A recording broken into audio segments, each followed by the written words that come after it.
Thank you, Your Honor. Please state your full name for the record. My name is Detective Juan Ramos, How are you employed? as a detective for the Tampa Police Department How long have you been with the Tampa Police Department? since October 13, 2015. Before joining the Tampa Police Department, do you have any prior law enforcement experience? Yes, I was a patrol deputy for the Hillsborough County Sheriff's Office for 3 years.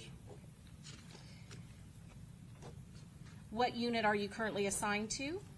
I am currently a homicide detective And how long have you been a homicide detective? since February 6, 2024. Back on June 23rd of 2024, did you respond to a homicide that occurred at Home to Suites and the Holiday Inn located across from the University of South Florida? I did. Is that Home to Suites located at 11606 McKinley Drive? Yes, ma'am. What city is that located? City of Tampa. Is that the jurisdiction of the Tampa Police Department? Yes, ma'am. And what county is that hotel located at? Hillsborough County. Why did you respond to that location? I was called by my supervisor and told that I would be leading this investigation. So you were assigned as the lead case detective. Yes, ma'am, I was. What are the responsibility of the lead case detective in a homicide case? So the lead detective basically acts as the person who organizes the entire investigation, oversees the entire investigations. Even though it's a team effort with all the detectives helping out, the lead is ultimately responsible for putting everything together during the investigation.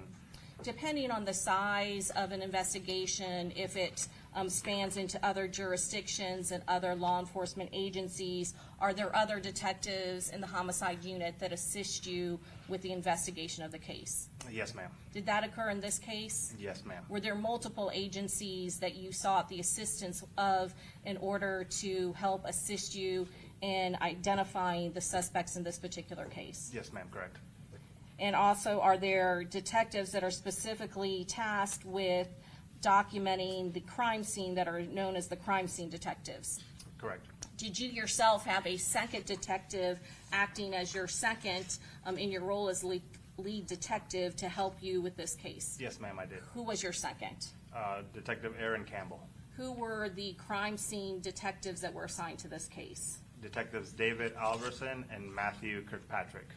And were there other detectives such as Detective Taylor Klein who also assisted in helping collect video footage that was relevant to your investigation? Yes, ma'am. Even though there are other detectives with the homicide unit assisting you in doing different tasks, as the case detective, do they ultimately report back to you their findings and brief you on any evidence that they collect that is relevant to your investigation? Yes, ma'am, they do. When did you respond to the Home to Suites on McKinley Drive? A little after 6 a.m. on June 23rd, 2024. When you arrived, had crime scene and the scene already been secured? Yes. Do you receive an initial briefing when you arrive? Yes. Who did you receive that from? Sergeant Portman. And is he one of the first responding supervisors that was on scene? Correct. Are there things that have already been done that you need to be briefed on before you start your role as the lead case detective? Yes.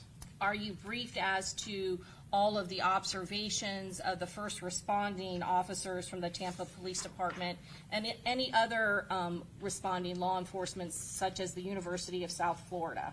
Yes, ma'am, I was. Are you told and informed whether or not there were any eyewitnesses or witnesses that were with the victim at the time when the shooting occurs? Yes, I was. As the lead case detective, do you interview any of the witnesses, eyewitnesses, formally after you are notified that there are indeed such witnesses? Yes, I did, ma'am. When you arrived, was the victim's body still on scene? It was, ma'am. What were your initial observations of the crime scene? I noticed that the crime scene was rather large. It spanned from the south end of Homes to Suites all the way north through the parking lot. It was a joining parking lot that Homestead Suites and Holiday Inn shared, and the victim's vehicle came to rest on the north end of that parking lot. Everything was taped off, and the officers were securing areas. Crime scene was getting ready to process, and then there were several witnesses on standby for me to interview. And specifically, did you see the victim and the vehicle? Was he still in the vehicle when you responded to the scene? Yes, ma'am, he was. Was he the only victim that was deceased in this case? Yes, ma'am. Was the victim tentatively identified at that point of the investigation? Yes, he was. What information did you learn about the victim's identity and his background? I learned his name was Charles Jones. However, he went by the stage name of Julio Foolio, and I learned that he was from Jacksonville and that he had been in Tampa that weekend for a performance. Were there other officers at the Tampa Police Department who, after the victim had been identified, started doing that initial background and research into the victim, Charles Jones? Yes, correct. Prior to this investigation, had you any knowledge or had you ever heard of Charles Jones or his nickname Julio Foolio? No, ma'am. Based on that information of where he was from, at some point during your investigation, did you make contact with the Jacksonville Sheriff's Office, specifically their gang unit? Yes, I did. Why did you do that? Because it was the early information I got was that there was possible gang involvement, that Mr. Jones was a member of a gang in Jacksonville, so I thought it was pertinent to get up with the gang unit and get some intelligence from them. Was there someone assigned at the Jacksonville Sheriff's Office who was assigned to assist you specifically for this homicide investigation with any information that you may need out of Jacksonville concerning their gang unit? Yes, ma'am. Detective Christopher Drabeck. I want to talk to you just briefly about jurisdiction of this crime. Since the homicide occurred within the city limits of Tampa, does your agency, the Tampa Police Department, have jurisdiction to investigate the homicide? Yes, ma'am, it does. When you call upon other outside agencies to assist in the investigation, is that considered what law enforcement calls an assist of law enforcement agencies? Yes, ma'am. Is that something that Tampa Police Department does if there are crimes that occur in another jurisdiction, but evidence may be needed within the confines of the Tampa Police Department's jurisdiction? Yes, ma'am, we would. And so, for instance, the reverse, if there is evidence that is located in Jacksonville or in Georgia, would you need the assistance of the local law enforcement agencies in that area in order to obtain a search warrant and legally obtain evidence pertinent to this investigation? Yes, ma'am, I would. Did that happen in this case? Yes, it did. But still, since this is the investigation, would you be a co-affiant and provide those law enforcement officers with information relevant to the investigation in order for search warrants to be obtained for this specific investigation? Yes, ma'am. Now, I want to ask you, do you, as the main case detective, even though you're not the crime scene detective, do you still do a walkthrough of the crime scene and make your own observations so that you have firsthand knowledge of the details of how this homicide occurred? A general walkthrough, I would lay eyes on the entire scene. However, the detailed specifics would be up to the scene detectives. Okay. Did you make observations of the victim and his location within the vehicle? Yes, ma'am. Can you describe to the jury what you saw and what you took note of? Yes, the decedent I noted was inside of the vehicle, and it appeared that he had was laying over the center console with his torso and upper body in the back seat, and his feet still towards the front seat area, front passenger seat area. In the vehicle that he was, did you do any sort of research or confirm who was the registered owner of that black Dodge Charger in which he was located? Yes, ma'am, I did. And what was the results of that? The vehicle was registered, the investigation revealed that the vehicle was registered to Sandrika Mays, which was the victim's mother. However, it was the victim's primary daily driver. I want to ask you about the walkthrough. I think that you briefly kind of described that it was a large area that was encompassed in this crime scene. Were there more than one hotel that was located in that strip where the home to suites was located? Yes. How many hotels was in that area? In that specific corner, there's 2, and they share a parking lot, Homestead Suites and Holiday Inn. Okay. Is there also a La Quinta Inn that is just a little bit further down from that hotel, but again, sharing a common parking lot? Yes, ma'am. And did you make note of the different areas on the crime scene where there was relevant or evidence that was specifically marked by the crime scene investigators as relevant to this case? Yes. Were you also at some point notified that there was actual video footage, cameras that were located both at the Home to Suites as well as the Holiday Inn that covered the parking lot and surrounding areas of both of those hotels? Yes. Were you also notified that there was a Tesla vehicle that also had captured video footage of the crime itself? Yes, ma'am. Let's talk a little bit about the initial interviews. Based on your initial briefings as to the information obtained by first responding police officers, were you notified that there were any persons or eyewitness that traveled to Tampa with the victim? Yes, ma'am. Did you do any of the interviews on scene at that location at the Home to Suites? Yes, I did. Who did you interview at that location? Remaining at that scene when I got there were Armani Turner, her friend Miss Randolph, and Robert Howard. When did you conduct those interviews? Approximately within 30 minutes after getting there, I started with Armani Turner and then Miss Randolph and then Mr. Howard back to back.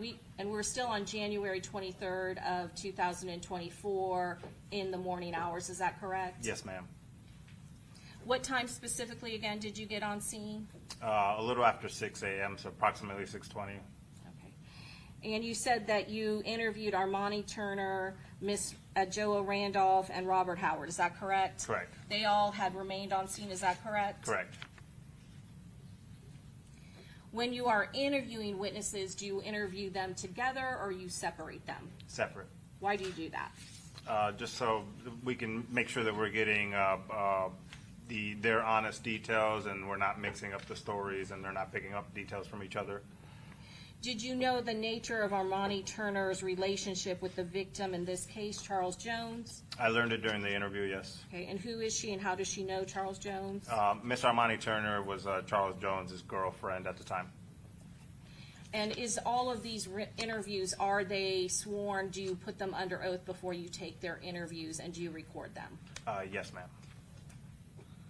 Without going into the content of the interviews of Miss Turner, Miss Randolph, and Mr. Howard, after those interviews were done, did you determine or ascertain how many vehicles were with the victim and the victim's party? Yes, we were able to determine that at the scene, 3 vehicles in total, the victim's vehicle and 2 vehicles we refer to as entourage vehicles, arrived to the scene prior to the homicide occurring. On location, was there another vehicle associated with the victim's entourage that was on scene at that Home to Suites? Yes, Miss Armani Turner's Hyundai Sonata. Okay. And that was the gray Hyundai Sonata that was parked somewhat close to the Dodge Charger, is that correct? Yes, ma'am. And you said that that was a vehicle later confirmed to belong to Armani Turner, is that correct? Correct. What was the third vehicle that was with the victims? It was identified as a black Nissan Altima belonging to Tafa McRae.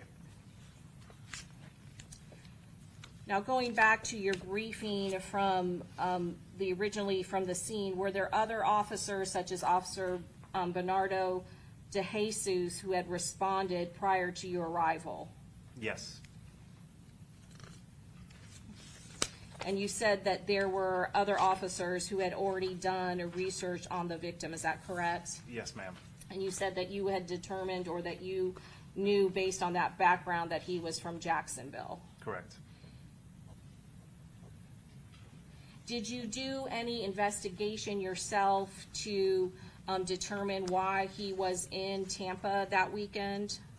Yeah, I learned from De Jesus, who was talking to Jacksonville, that Mr. Jones, that it was his birthday weekend and that he was in Tampa to celebrate his birthday, and in addition to that, he had a paid performance at Teasers Gentlemen's Club. At some point during the course of your investigation, did you obtain the victim's Instagram records? I did. Prior to that, based on knowing the time frame when he was supposed to be in Tampa, did you yourself look up his Instagram records? I did. What was the result of you looking up his Instagram records?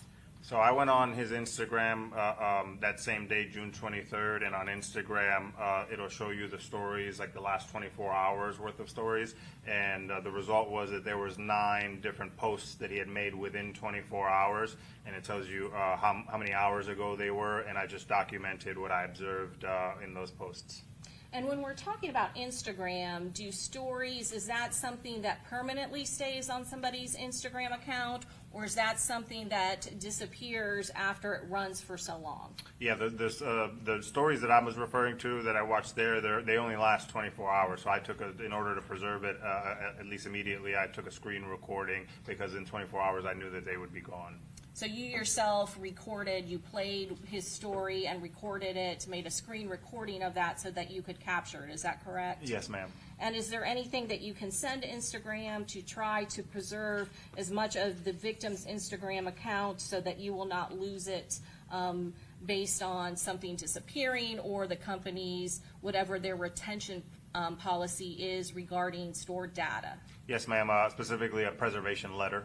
Did you do this in this case? Yes, ma'am, I did. And then later, as you previously testified, you then did subpoena the victim's Instagram records, is that correct? I did a subpoena and eventually a search warrant, yes.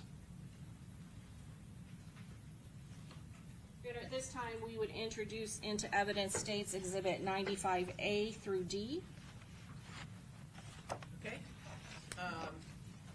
Mr. Gonzalez, you renew all previously made objections, correct? I do, Your Honor. Okay, any objections, Mr. Sonardi? No, Your Honor. Okay, Mr. Wise? And I was just joining Mr. Gonzalez. Okay, very good. And Mr. Petridis? And Mr. Sonardi, you join in Mr. Gonzalez's objection as well? Correct, we will join in on the objection.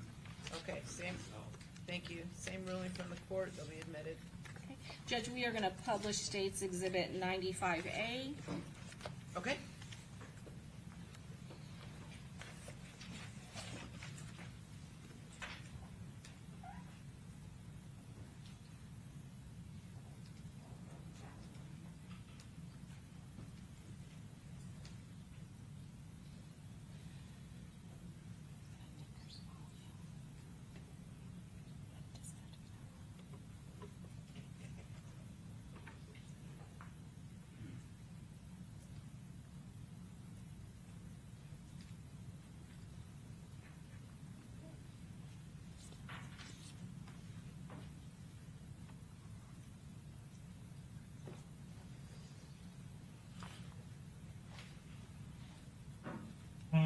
Without playing it for a second, stop it just 1 second, go back. Can you go back to the beginning? Detective, I'm going to ask you to look at your screen. This is 95A. Can you describe what is being shown on this particular, at the beginning screen? Yes, so this is the face page to Mr. Jones's Instagram account. Okay. And where we see Julio Foolio, is there also a profile picture that he has posted that shows up as his profile picture? Yeah, in the top left there, black and white photo of a gentleman and a lady. Okay. And does it also show, what is this ESPN 98, and then it has an 8-ball and a heart next to it? That would be just another kind of identifier they can put. Speculation and opinion? Overruled, as long as you know. Yeah, just another account identifier that they can put in. And anybody, any Instagram user, is that correct, can set up their Instagram profile the way that they deem appropriate, is that correct? Correct. This is how Charles Jones' Instagram profile appears, is that correct? Correct. Okay. You can go ahead.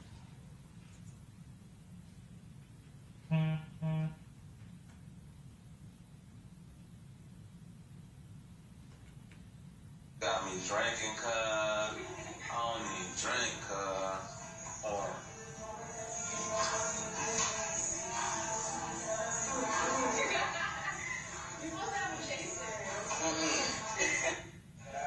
appreciate everybody popping out for my birthday, you know what I'm saying? Everybody got their song, put their song in there, man. Okay, everybody take that shit on three, man. 1, 2, 3.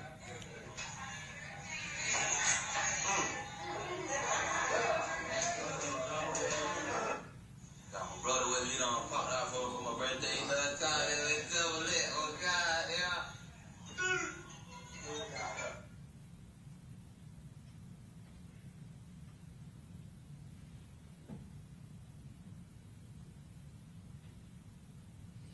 We can't do the fuck for my birthday, man.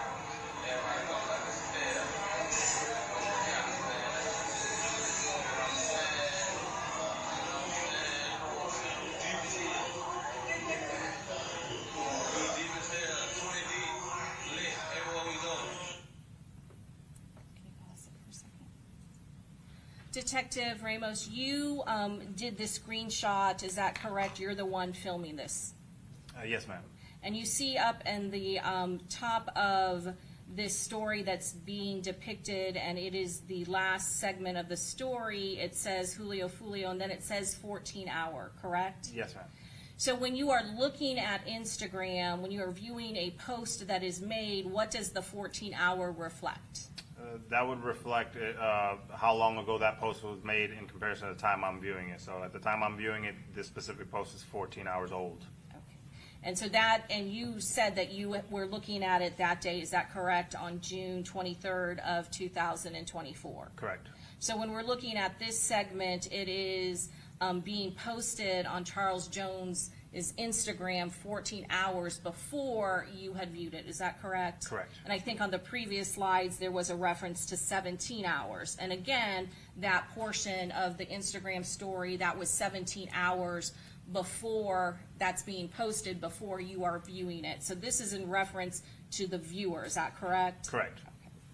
And now when you were looking at this very last part of Charles Jones' Instagram story, did this particular photograph that is part of his Instagram story have a significance to your investigation?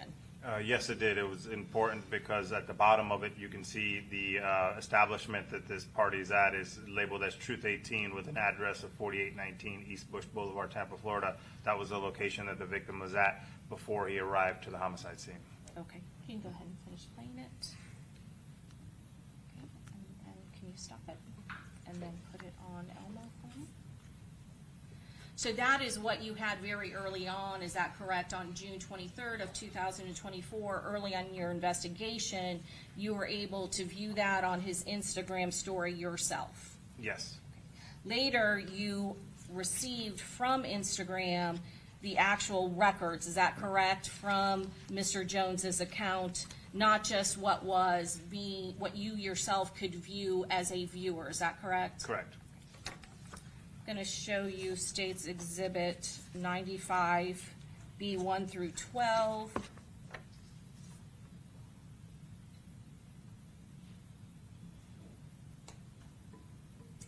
And Detective Ramos, can you tell us what this is? This was a post made from Mr. Jones's Instagram account advertising a pool party at an Airbnb. Okay, and when is what is the timestamp of that? And I know that, again, we've talked a lot about UTC. Can you tell us what that means and what you have to do to get the actual time in Eastern Standard Time, what the time would be in Florida when this is being posted? Yeah, so on this specific post, it says 1629:02 UTC. This was exactly a 4-hour difference from Eastern Standard Time. So this is saying 4:29 p.m. UTC. The actual time would be 12:29 p.m. in Tampa. Okay, and what is the date? This one's Friday the 21st. Okay, and he's posting, what is he posting?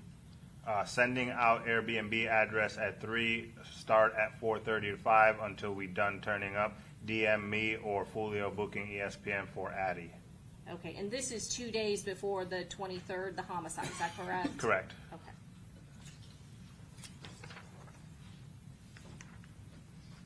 And then the date and time of this posting, This one is 7/11 UTC, which would be 3:11 a.m. on Saturday the 22nd, so Friday night going into Saturday morning.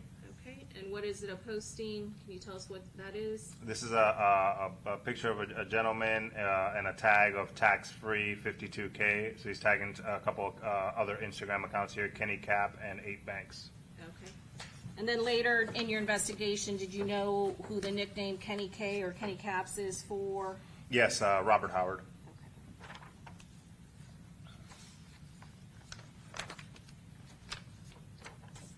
Then I'm gonna go to 95B4. When is this posted? This one is Saturday the 22nd, 6:20 p.m. UTC, 2:20 p.m. Eastern Standard. Okay, and then can you tell us what is the posting of? Another party happening on Saturday, 5 to 6 o'clock, pool party at Foolio Bookings, ESPN. And this one is the day before the homicide? Yes. And then this, when is this posted?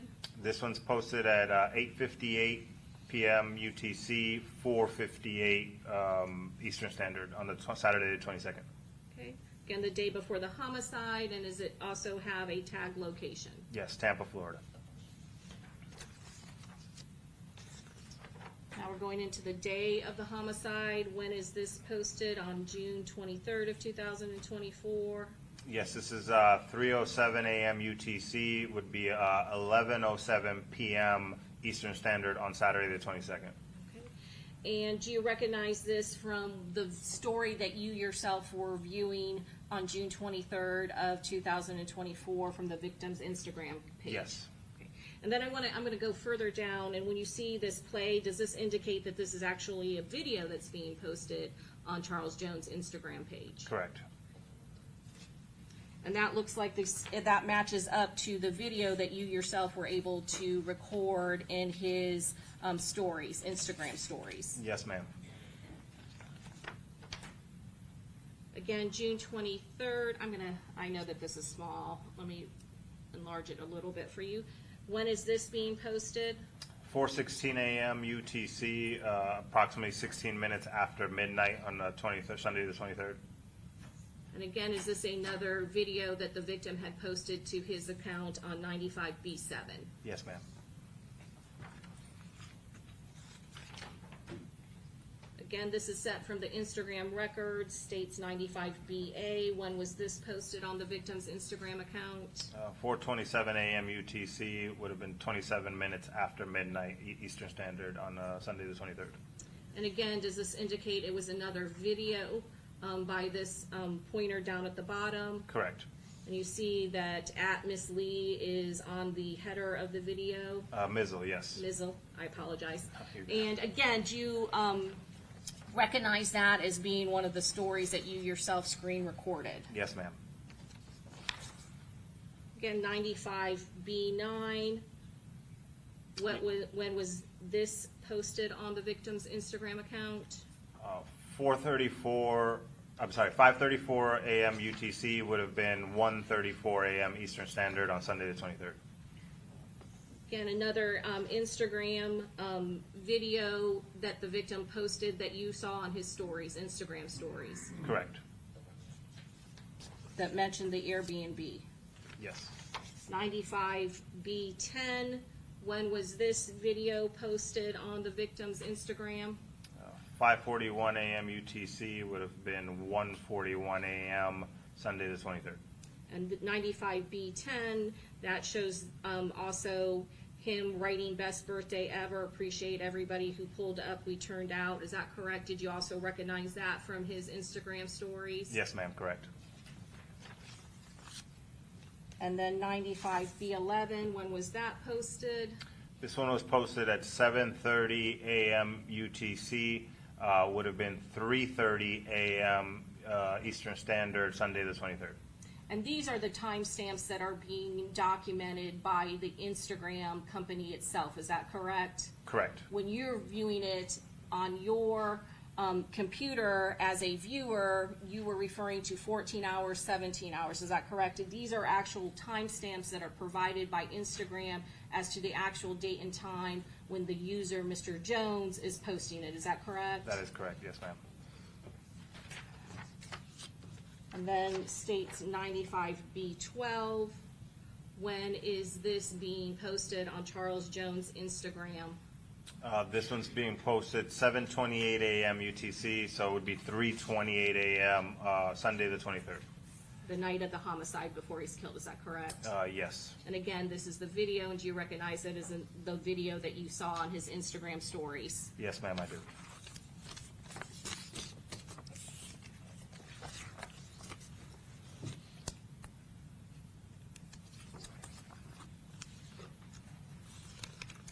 Had the victim advertised that he was coming to Tampa prior to his Instagram stories when he was actually in Tampa? Yes, ma'am, he did.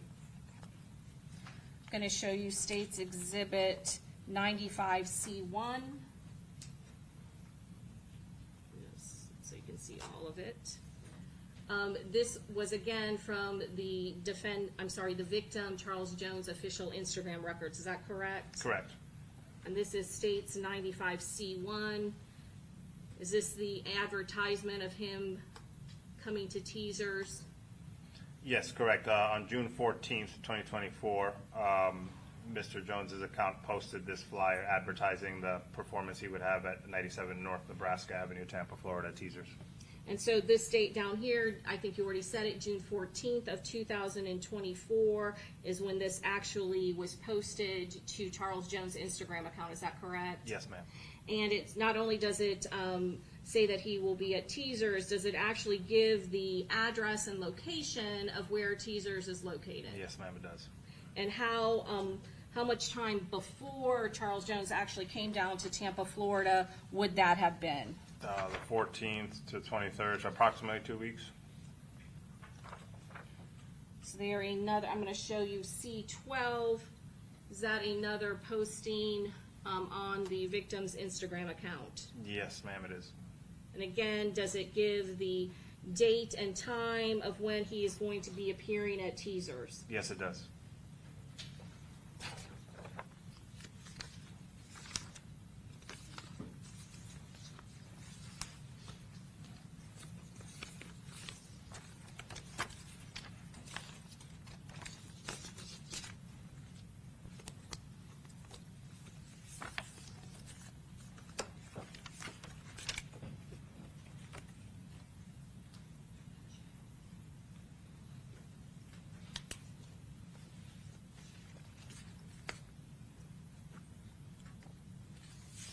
During the course of your investigation into this homicide back there on scene on June 23rd of 2024, did you learn that there were other victims that did not die in this case? I did. And who were those victims? There were 3 other victims that sustained injuries during the shooting. They were Xavier Edwards, Gino Norris Jr., and Camilla Bentley. Did you attempt to do an interview of Camilla Bentley? I did. Where was she located? She was at Advent Health Hospital. Unfortunately, I was unable to interview her because by the time I got there, she had checked herself out against medical advice. Had her parents already arrived and picked her up? Yes, she was gone. So you did not have the opportunity to take her interview, is that correct? No, ma'am. Then did you go to the location, the hospital where Xavier Williams and Gino Norris were? Xavier Edwards and Gino Norris, yes. Where were they located at? The Tampa General Hospital. Were you able to conduct an interview with Gino Norris? Yes, I was. I'm going to show you what's been already introduced into evidence. States 25B. You recognize him? Yes, that's Gino Norris. And you said that you conducted an interview with him, is that correct? Correct. What type of injuries did Mr. Norris sustain? He was suffering from a gunshot wound to his upper right arm. Did you also attempt to take an interview of Xavier Edwards? Yes, I tried to interview Mr. Edwards, but unfortunately, he was in surgery at the time, and I was also unable to interview him. Do you know what sort of injuries that Xavier Edwards sustained? Yes, he also sustained a gunshot wound to his right upper arm. I believe it was several to his right upper arm and a grazing to his head as well. Now, going back to Advent Hospital where Camilla Bentley was located, at some point during the course of your investigation, were you made aware that she had been taken to that hospital by a witness by the name of Tafa McCray? Yes, Did you make contact with Tafa McCray? I did. When did you make contact with Mr. McCray? The morning of the 23rd, it would have been after I left the scene, so approximately 8 or 9 in the morning. And was Mr. McCray, was he cooperative in your investigation? He was. Did you learn that the vehicle that Mr. McCray was in and Camilla Bentley and Alicia Albritton was at another location other than the hospital? Yes, correct. Where was it located at?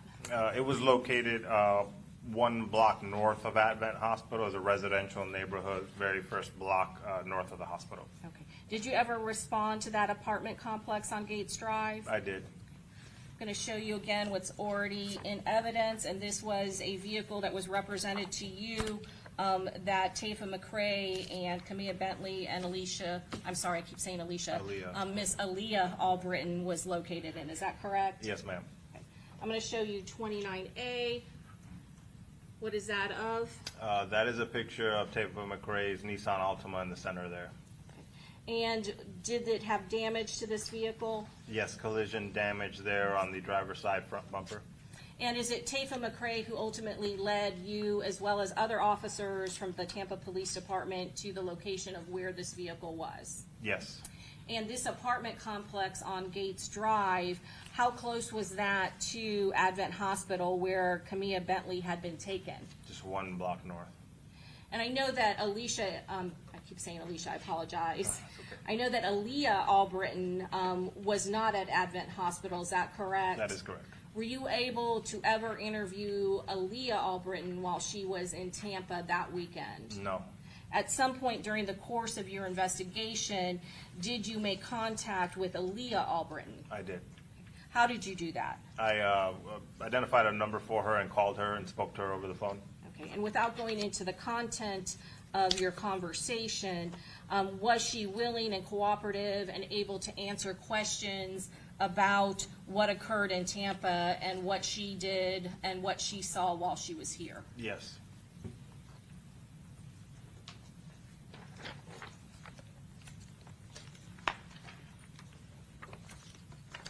Did you also note that there was gunshot damage to the black Nissan Altima that Camilla Bentley had been in? Yes. I'm going to show you 29D and what is located in 29D. This is the rear window of Tafa McCray's Nissan Altima, depicting 2 apparent gunshot strikes to the rear window. And because this was involved in the homicide and there was damage and there was also the victim, Camilla Bentley, that was located in it, did you have crime scene investigators respond to this location to document, take photographs, and collect evidence from Tafa McCray's black Nissan Altima? Yes, ma'am, we did. I'm going to show you State's Exhibit 29R. Again, his address being redacted, but was this the registration showing that the car belonged to Tafa McCray? This is actually a W-2, however. Oh, I apologize, It does sorry. have Mr. McCray's name on it. It was found in the vehicle. Another document showing that this vehicle was his and in his possession. His items were located within the vehicle. Yes, Is that ma'am. correct? Correct.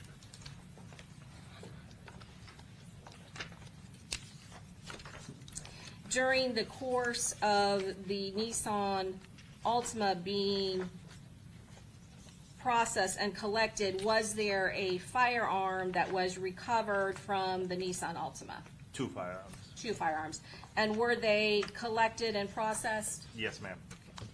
Was there any indication that anyone from the victim's party, the victim's entourage, that any of them had fired any weapons during the course of this incident? At this point, I'd view the video. There was no evidence that anyone on the victim's side used guns or fired back at the assailants. And as the case detective, do you decide or make decisions which items would be sent off to the Florida Department of Law Enforcement for testing, for ballistic analysis, and are there requirements from the Florida Department of Law Enforcement for what items can be sent off for analysis? Yes, ma'am. And if there are no indications that a firearm has been fired, would the Florida Department of Law Enforcement test those items? No, they wouldn't. And when we say that there were 2 firearms located in the black Nissan Altima, what type of guns were they? There were 2 pistols. So they were not assault rifles, is that correct? No, they weren't. And you were aware of the 9mm shell casings that were collected from the crime scene, is that correct? Correct. And how many total shell casings, 9mm, not from the assault rifles, but 9mm shell casings were left on scene? We recovered 31 9mm shell casings at the scene. And you said that you were made aware of and notified of the video footage obtained from Home to Suites and the Tesla, is that correct? That is correct. Did you watch that video? I did. Approximately how many times during the course of this investigation did you watch and study that video? Countless. And in watching that video, could you determine where the firearm, the person holding the handgun, the pistol, not the assault rifles, where that person was when he was firing that gun? Yes. Your Honor, that's evidence. Overruled, go ahead. Yes. And so pertinent to your investigation and what items of firearms to submit to the Florida Department of Law Enforcement Office for testing is knowing what type of ballistics are left behind at the scene. Is that part of your decision-making process and part of the protocol at the Florida Department of Law Enforcement when submitting items to be tested? Yes, ma'am, correct. And based on viewing the video and the collection of evidence from crime scene, could you see the general location of where the person, the only person holding a pistol, a handgun, where that person was firing? Yes. Did crime scene specifically locate shell casings in that general vicinity that were consistent with being fired from a handgun? Yes, ma'am, correct. And all of those were accounted for, I think you said 31, is that correct? Yes, ma'am. And were 30 of those 9mm shell casings, were they turned over to alcohol, tobacco, and firearms? Yes, ma'am, they were. Why was that? The ATF has the best DNA collection, so it's very difficult to recover DNA on casings, and they have the most modern technology. So we specifically collected the 30 casings for the ATF to use that technology in order to try to extract DNA from it. Okay. And when you are looking at a crime scene and items to submit for DNA testing, for ballistic analysis, do you review all of the items collected from the Home to Suites, from all the crime scene investigation, all the photographs that they take photographs of, as well as all of the physical items of evidence, including any swabbings for DNA? Do you take a look at all of those items to see whether or not there are any indications or any reason to submit those items for testing? I would, yes. Were there any items based on the evidence that was collected and viewing the video evidence, were there any other items that the shooters left behind on that scene that you could review or that was possibly collected from crime scene that you could submit for testing for identification purposes? No. So those 9mm shell casings were submitted to ATF to give you, I'm sorry, what did you say, for DNA testing? Yes, ma'am. And I think you said, did you say that that could possibly be the best chance of getting DNA evidence off the shell casings? Correct. Okay. Was one of those shell casings, the 9mm of the 31, was one of them saved to be used for ballistic analysis, in this case, in case there were additional shell casings found at a different scene or a firearm that was eventually found so that it could be compared and analyzed to our shell casings that were found here in Tampa? Yes. And did you submit that one shell casing that was collected with the group of 31 to the Florida Department of Law Enforcement for testing and analysis to other shell casings that were later collected as part of the investigation in this case? Yes, I did, ma'am.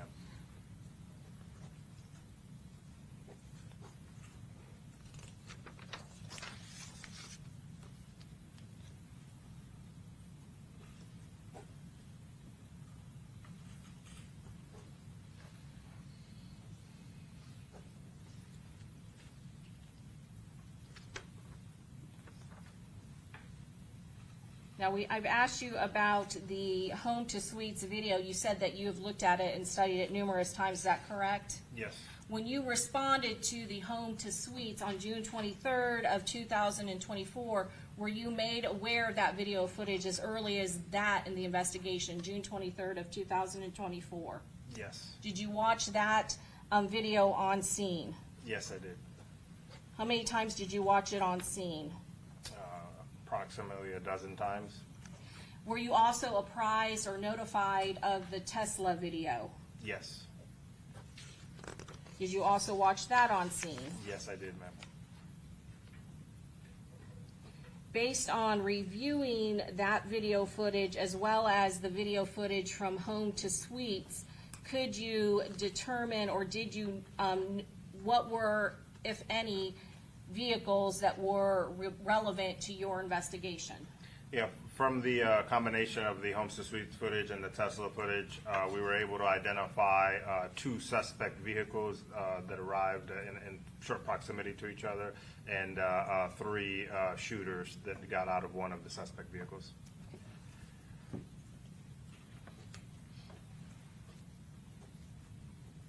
Now, you said that there were two suspect vehicles that you said were important to your investigation. Is that correct? Yes, ma'am.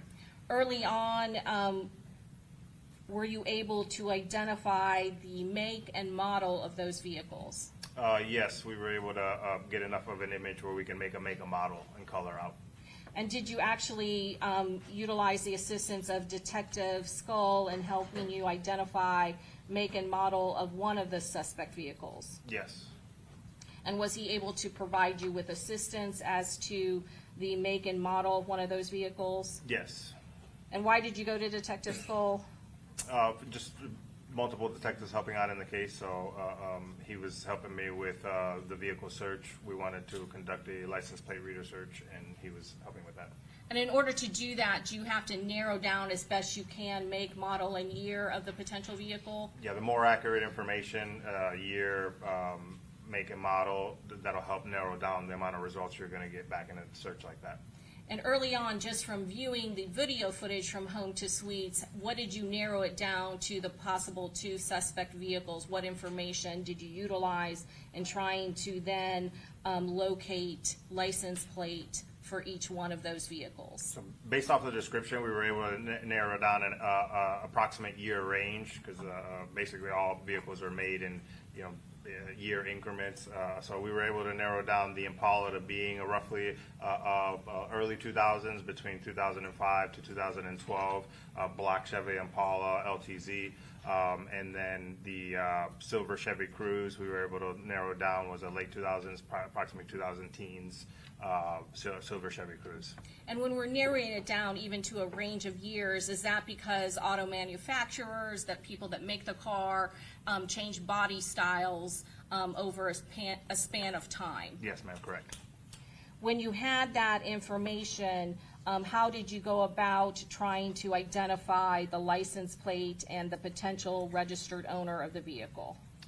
What I did was I asked the civilian analysts, anybody who who could help or who had access to these license plate reader databases. We basically conducted a very large and intense license plate reader search, having the input of the year, make, model range to try to identify any vehicles that would fit coming from Jacksonville or coming to Tampa during this time frame. And that's what I wanted to ask you, what kind of parameters that you put in. And so when you are putting in parameters to try to possibly locate the specific vehicles, you said that you were utilizing the location, is that correct? A vehicle traveling from Jacksonville to Tampa, is that correct? Location, date, and time, yes. And based on doing that, were you able to narrow it down and find vehicles that fit that description? Yes. Okay. Now I want to ask you a little bit about license plate reader recognition and that technology behind that. Sure. So can you tell the jury about license plate reader and recognition and the databases and the different companies that store that type of information? Yes. So basically, jurisdictions all over the state of Florida, cities, counties, and the state of Florida itself, they maintain cameras throughout all the roadways, local roads, highways, and these cameras are constantly scanning license plate numbers. And law enforcement has access through several platforms, the companies that service the jurisdictions. Mainly in this case, we use 3 companies, Vigilant, Recor, and Flock. That gave us almost all of our hits. And as law enforcement, we have access to those databases, and we would search on those databases to see if a certain license plate hit and where, date and time, location that it hit. And depending on where the vehicle may be, there are different companies that encompass different areas, is that correct? Correct. And I think you mentioned 3 companies that are utilizing license plate readers in Florida. Correct. In fact, there are license plate readers and companies all over the U.S. that have this kind of technology and store this kind of data, is that correct? Yes, ma'am, correct. And specifically going to Florida, I want to ask you, these license plate readers, what kind of building structures or even cars and mobile capability, where are the placement of these license plate readers? They're mainly on poles on the side of the road. However, the Vigilant has some of the cameras mounted on tow trucks. So as these tow trucks drive through parking lots, the camera is actually scanning vehicles that are in parking lots or on residential or in driveways, stuff like that. And that's when it's on a mobile device, is that correct? Correct. When it is on a stationary, whether it's on a pole or a building or covering an interstate on something that is physically a structure, anytime that scanner recognizes a license plate, does it take a photograph of the license plate? It does. And what other information does that license plate reader, what does it record and document? It's going to document the jurisdiction that maintains the camera, the date and time that the image was captured, the vehicle was passing by there, GPS coordinates, and sometimes it gives you an approximate make or model or color of the vehicle. And when it's taking a photograph of the license, obviously depending on how quickly or how fast that vehicle is moving as it's going back and forth, or as it is traversing the scanner, the camera of the license plate reader, that can affect the image that is captured, is that correct? Correct. Sometimes the image may be blurry, Blurry or partial. or sometimes the image is very clear, is that correct? Yes. And you said all of this gets uploaded into a database. Yes, ma'am. And then are you, as law enforcement, are you able to search, once you identify a tag, are you able to search this system, this database for that tag? Yeah, I myself have access to the accounts along with other detectives and the analysts, yes. Okay. And it will bring up to you every hit where that car has gone by or that license tag has gone by, is that correct? Correct. And actually been scanned? Yes, ma'am. Now, you said that you were, based on the make and the model and the year, you were able to significantly narrow it down, and also based on potential travel. Correct. And did you limit down and actually determine the tag of the black Chevy Impala? I did. And who does the black Chevy Impala that is depicted at the homicide location, who's the registered owner for the black Chevy Impala? Defendant Gaathright's mother, Damali Lyle. And what is the tag for that? 68DLWD. And there were other members of the Tampa Police Department that actually made contact at some point during the investigation with Damali Lyle, is that correct? Yeah, Detective Dave Alverson spoke to Damali Lyle, yes. And you said that she was the registered owner of the black Chevy Impala, is that correct? Correct. Where does Damali Lyle, where does she reside? 13751 Victoria Lakes Drive, Jacksonville, Florida. And then what about the silver Chevy Cruze? Were you able to determine who was the registered owner of the silver Chevy Cruze? Yes. And who was the registered owner? Jasmine and Glennon. And did you yourself conduct an interview with Jasmine Glennon? I did. Again, without going into the substance of that interview, was there a relationship with Jasmine Glennon to any of the defendants in this case? Yes, she was related to Defendant Rashad Murphy. Okay. And do you know the nature of that relationship? She has a child in common with Defendant Rashad Murphy's brother, Shaheem Murphy. Okay. And do you also know whether or not Rashad Murphy is also related to Davion Murphy, another defendant in this case? Yes, And what is the nature of their relationship? they're cousins. Where does Jasmine Glennon reside? In Jacksonville as well.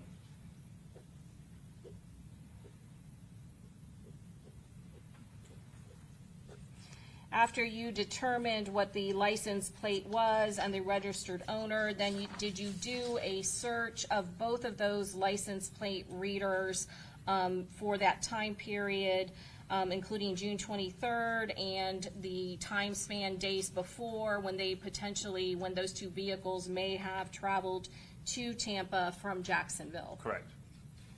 And when did you determine that those two vehicles were traveling to Tampa based on that search of license plate readers? The two vehicles came down from Jacksonville on Saturday, the 22nd, together approximately 4:35 p.m. Eastern Standard Time. They left Jacksonville, and then they arrived into Tampa approximately 7:50-ish.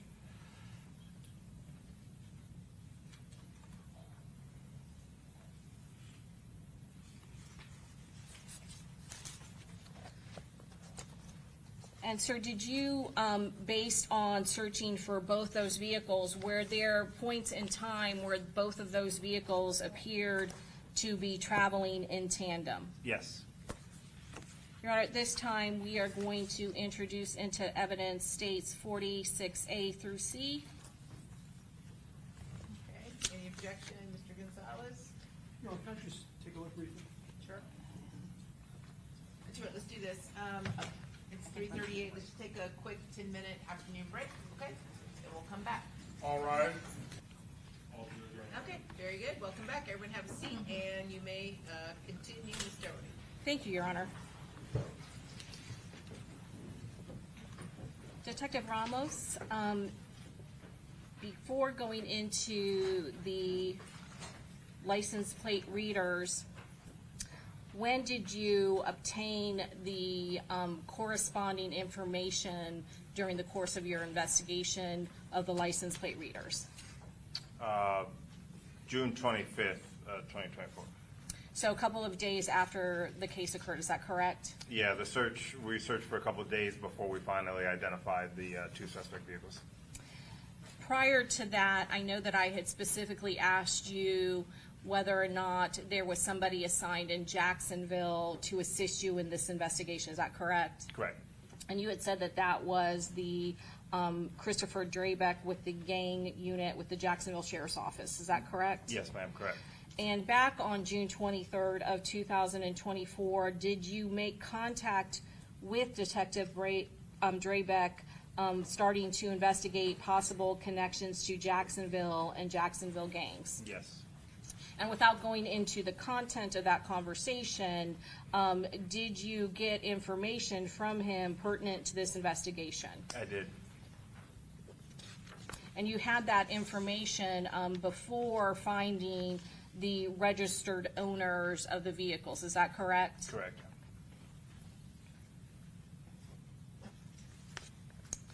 And Judge, I introduced states 46A through C. I think you were asking defense if they had any objections? Yes, any objection, Mr. Gonzalez, No objection, Your Honor. Mr. Sonardi, No, Your Honor. Mr. Wise, No, Your Honor. Mr. Petridis? Okay, it's admitted. State also introduces State Exhibit, Composite Exhibit 80, States Exhibit 81, and States Exhibit 82. Any objection to 80, 81, or 82, Mr. Gonzalez? No, I said, oh, yeah, No 46A. objection, Your Honor. Mr. Sonardi, No objection, Your Honor. Mr. Wise, Mr. Petridis? They're all admitted. Thank you, Your Honor.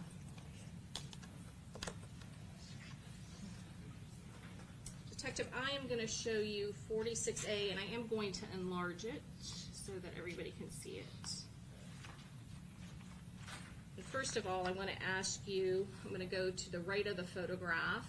What is being depicted in this photograph? This is the silver Chevy Cruze being depicted in the top right there. Okay. And this 308 NRI, that is the tag owner belonging to Jasmine Glennon, is that correct? Correct, And the license plate that is on the silver Chevy Cruze. correct. Were there any sort of uniqueness to the silver Chevy Cruze that you found when examining the video footage from Home to Suites? Yes, we were able to observe visible damage on the rear passenger side of the silver Chevy Cruze.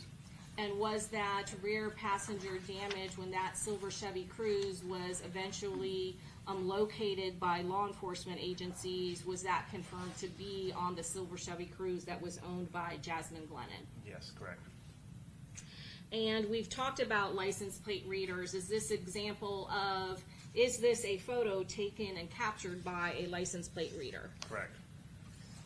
And I'm gonna enlarge it a little bit. And can you tell me, there's a heading called Capture Details, is that correct? Correct. And is that too blurry, or do I need to?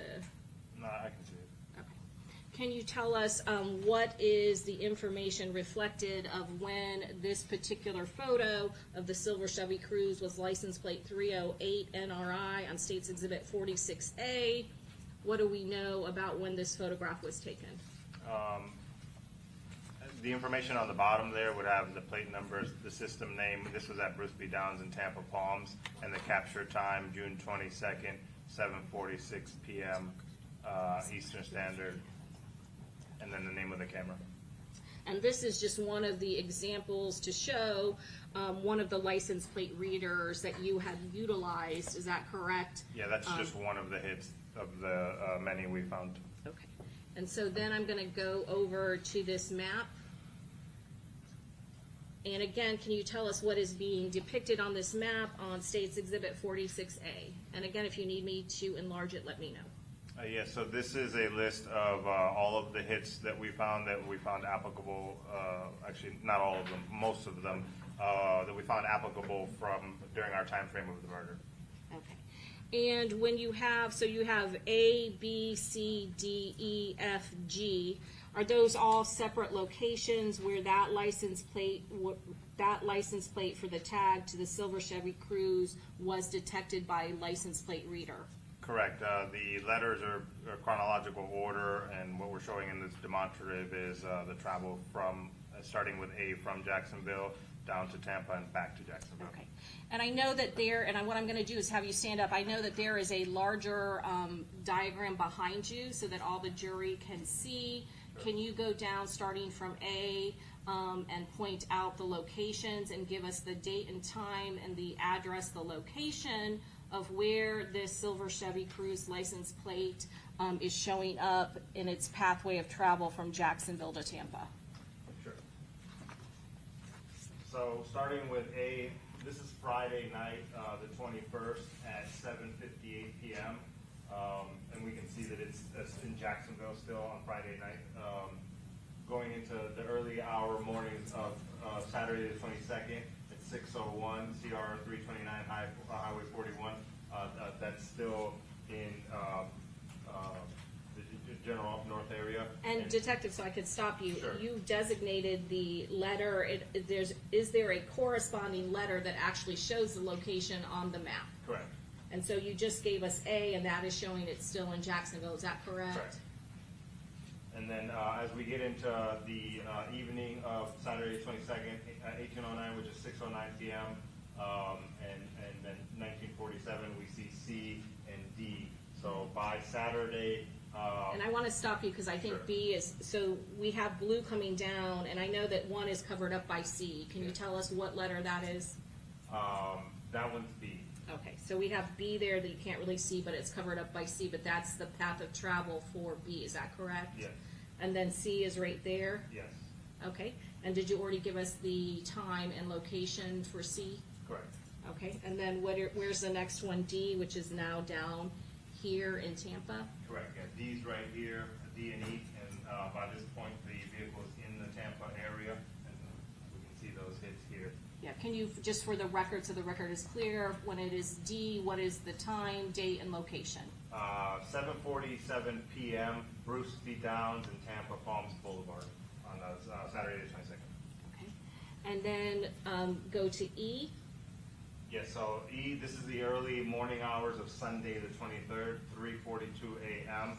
The vehicle is hitting off a license plate reader at Hillsborough and North 15th here in the Tampa Bay area. Okay, and after reviewing the home to suites video footage from the homicide scene and doing the calculation for the correct time, where are we now in relation to when the homicide occurs in Tampa? This is approximately 1 hour before the homicide, hitting off Hillsborough 15th. Okay, and then go to F. This is Sunday the 23rd at 6:02 p.m. We're now back north of Gainesville on the way back to Jacksonville. And this is after, of course, the homicide occurred, correct? Correct. And then G, back here, what is the location and address and time of when the silver Chevy Cruze is hitting off a license plate reader reflected in G? 6:41 p.m. on Sunday the 23rd, hitting at Lane Avenue and Manitowoc Avenue back in the Jacksonville area. And did you do the same thing for the black Chevy Impala? Correct. And again, you gave us the license plate as 68DLWD, is that correct? Correct. And this is the one that came back to the registered owner of defendant Sean Gathright's mother? Correct. I'm gonna show you 46B. And again, going over to the right of the exhibit 46B, what is being shown in 46B in the photograph? So the top left there is a picture of the suspect black Chevy Impala. Okay, and here, is that the capture of the license plate? Correct. And again, sometimes those images, depending on how quickly or how fast the vehicle is moving, they can be blurry. Correct. And what is reflected in the license plate detection details regarding time, date, and location? And let me enlarge it for you. Okay, go ahead. So this is just one of the hits, and it has the license plate, and then you'll have the capture time and date. Specifically, this one's at 7:39 p.m. Eastern Standard Time at June 22nd, 2024. The agency that maintains the camera is Hillsborough County, and it has some GPS coordinates to it at the bottom right there. And then we're gonna go back to the left side of State's Exhibit 46B, the map and the corresponding locations of when the license plate readers are picking up the black Chevy Impala's license plate. Again, can we start with A, where is that location at? So A, the 6:22, 5:05 p.m., that's gonna be up there, the dot closest to Jacksonville. So at 5:05 p.m. on the 22nd, it's in the Jacksonville area. And then B is gonna be the next dot down, just south of Gainesville there, correct? At 6:09 p.m. And then C and D are the two dots, right into the Tampa area there. Okay. At some point, do you do a larger search and then try to locate and isolate when the two vehicles appear to be traveling in tandem, close in time to one another? Correct. And when we say that, we mean that they are hitting the same license plate reader in a relatively very short period of time, is that correct? Within a minute of each other, they're hitting at the same readers, yes. I'm gonna show you 46C, and then again, did you do a same mapping, and diagram of when both vehicles are traveling, including when they're traveling in tandem for a longer period of time? Correct. Sorry, and I know it's kind of small, I think I'm gonna enlarge it and then just go up and down. Okay, starting at the top, can you, again, we now have A through J. What are these locations? Are they for the silver Chevy Cruze? Yeah, so, well, when we first capture them traveling in tandem is actually, this E622, 1809, Highway 326 Gainesville Road, and that's gonna be south of Jacksonville, in between, in this area right here, these dots, just south of Gainesville. When the vehicles appear to be traveling down from Jacksonville to Tampa, is that correct? Correct, we see the blue and red dot here, that's signifying that both of those vehicles hit within 1 minute apart from that same plate reader. Okay, and what is the time? Let's start with E, and then I'm gonna go down to where it corresponds on the black Chevy Impala. So on the Cruze, it's 1809 hours, just south of Gainesville, and on the Impala, it's also 1809 hours, just south of Gainesville.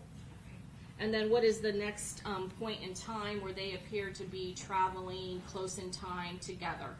The very next time we see them close in time together is at 7:45 p.m. at Bruce B. Downs in Tampa Palms Boulevard on Saturday the 22nd. And those are some dots here off near Tampa, but they hit, the Chevy Impala hits at 7:45 and the Cruze hits at 7:47. So within 2 minutes? Correct. And they are going off of the exact same license plate reader? Correct. Okay, and when is the third time when they appear to be, and again, I know in the first map that we showed, we did not show the black Chevy Impala in Tampa. And this particular mapping, we do actually have it hitting off a license plate reader in Tampa at the same time, close in time, within 2 minutes as the silver Chevy Cruze, is that correct? Correct. On June 23rd, so at approximately 3:41 a.m., the black Impala hits at Hillsborough and 15th, and at 3:42, that same plate reader, the silver Cruze hits. And So that's- again, I'm sorry, go ahead. I That's didn't mean to 1 interrupt. hour before the murder, both cars hit in Tampa. Yes. And that's exactly what I was gonna ask you, the time reference to the homicide. And then if you can, generally, the location, that Hillsborough Ave location, how far is that from the home to suites located on McKinley? Approximately a couple miles. And then the ones highlighted in yellow are when they are hitting in tandem, is that correct? Or Correct. close in time? Correct. The other locations just show different areas where they are hitting, is that correct? Correct. So for the black Impala, E through J, post-murder, the black Impala went towards Polk County, not Jacksonville. And that becomes relevant in your investigation, is that correct? Correct. Okay. You can go ahead and sit down. I'm gonna ask you a couple more questions about Sure. some of these license plate readers.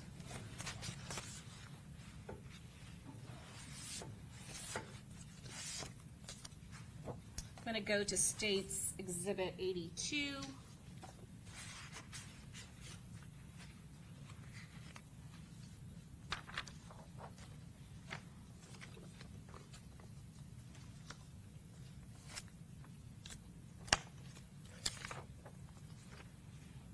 And these are from Recor. Was that one of the companies that has license plate readers in Tampa? Correct.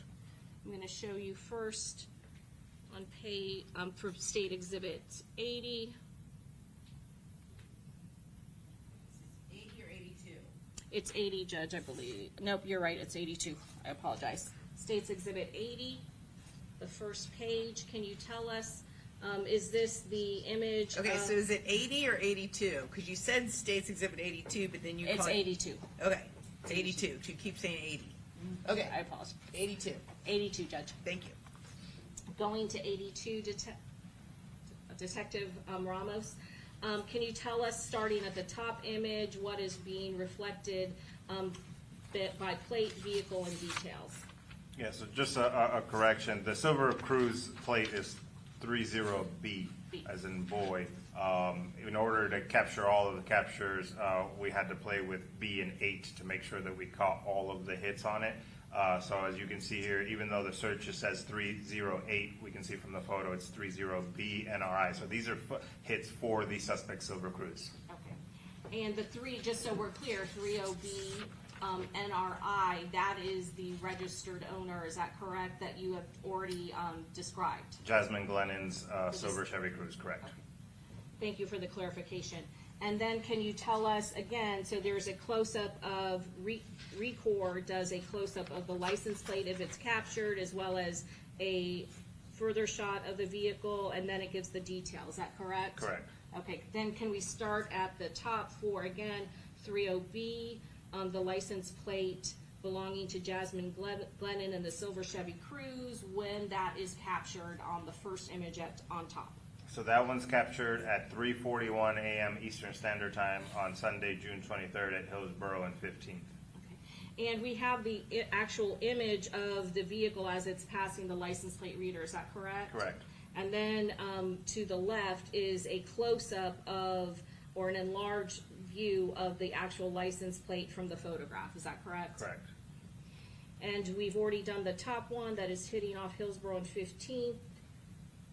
And then the second image, That one's 2:38 a.m. Eastern Standard Time, Sunday, June 23rd, also off of the same plate reader at Hillsborough and 15th. okay. And then the bottom, This one is Saturday, June 22nd, 7:46 p.m. Eastern Standard Time at Bruce B. Downs in Tampa Palms. and in this case, you have a clearer picture of the vehicle itself, but the license plate is more blurry, is that correct? Correct.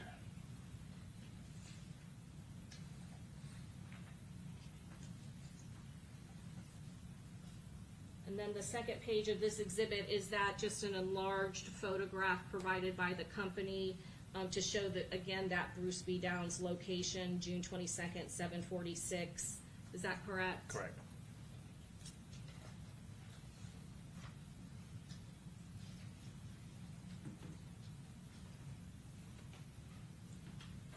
And again, States Exhibit 82, the June 22nd, it's not showing up, 7:45 p.m., where is it at?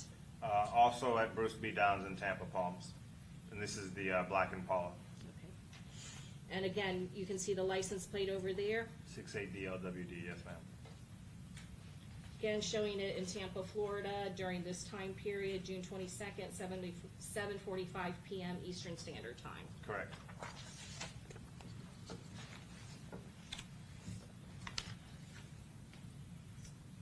And then what license plate is here, June 23rd, 2024. This is the Silver Cruise, again at Hillsborough 15th at 2:38 a.m. Okay, this showing the photograph and then an enlargement of the license plate itself. Correct. And again, even though it says 308 NRI, it is 30B NRI, is that correct? Correct.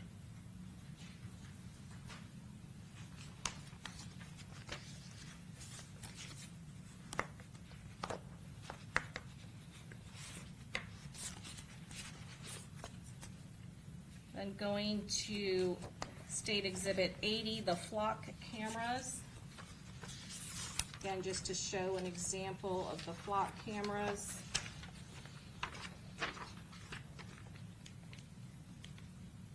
Again, this is the black Chevy Impala, is that correct? Correct. And this is the way flock cameras or license plate detail records appear, is that correct? Correct. Gives a photograph tag and then a map location, Correct. and then provides the details underneath. Correct. And where is the black Chevy Impala's license plate hitting off of at this at June 22nd at 9:51 p.m. UTC time? So this one's actually at 5:05 p.m. Is the local for Eastern. So 9:05 UTC, 5:05 p.m.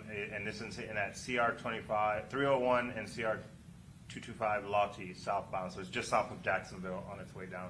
On its way down path of travel. And this one reflects both UTC as And- well as standard Eastern time, is that correct? Yes, ma'am. So Correct. just a little bit different, but same type of information that is being reflected, is that correct? Correct. Again, flock camera, black Chevy Impala license plate photograph of the car, is that correct? Correct. And what is the location and time frame when this is hitting off this license plate reader? So Eastern Standard Time is 7:39 p.m., and this one's just outside north of Tampa. So by this time, the vehicle is already in Tampa, is that correct? Correct. Different companies, but they reflect and record the similar detail information. Yes, ma'am.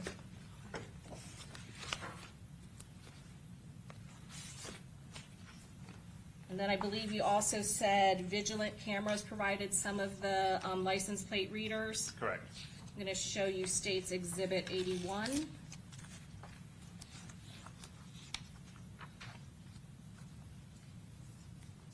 And at some point during the course of your investigation, did a BMW with the license 53EDYN play a role in your investigation? Yes.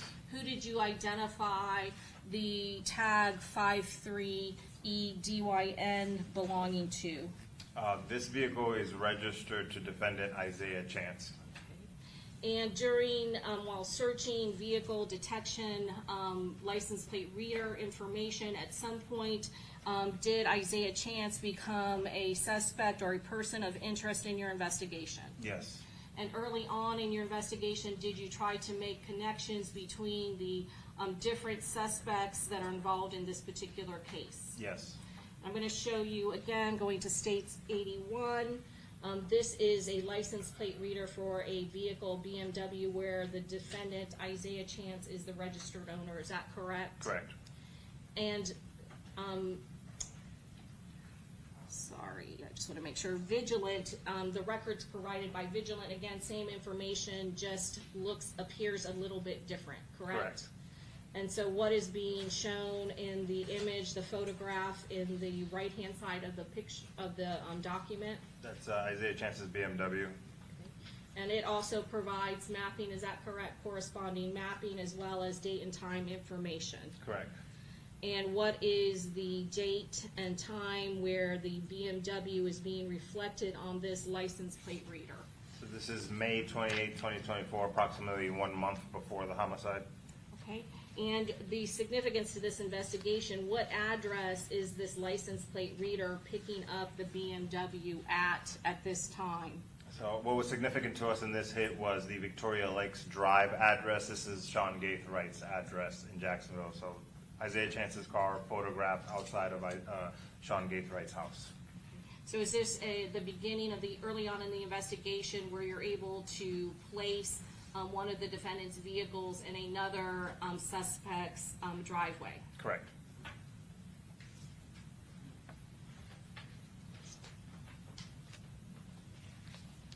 And again, is this another hit for that same BMW?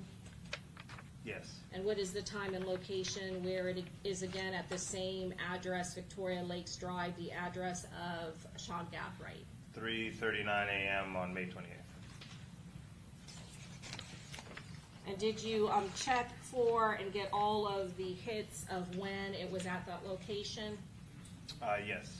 Okay, and when is it reflected here? 9:35 p.m. May 1st. Same license plate BMW belonging to Isaiah Chance? Correct. And in this one, 9:28 p.m. on April 22nd, 2024. same address, same location, SeanGathright's residence? Correct. And here? This one's February 29th, 2024 at 9:16 p.m. Same address? Yes. And here?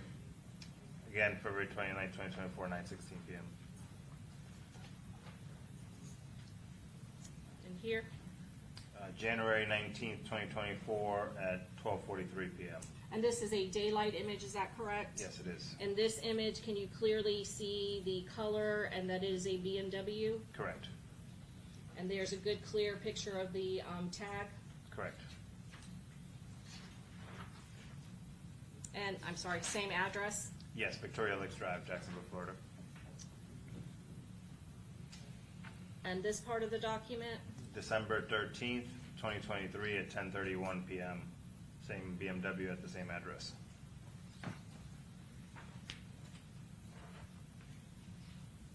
In here. This is the silver Chevy Cruze on Saturday, the 22nd at 6:01 PM. Also provided by this particular company, is that correct? Yes, this is, was with the Vigilant batch. And where is it, and what is the date and time reflected? So this is on the way down from Jacksonville, Saturday the 22nd, 2024 at 6:01 PM, and it's at Highway 329 and US Highway 441 in Citra, Florida. And this was one of the addresses that you provided on that mapping, is that correct? Correct.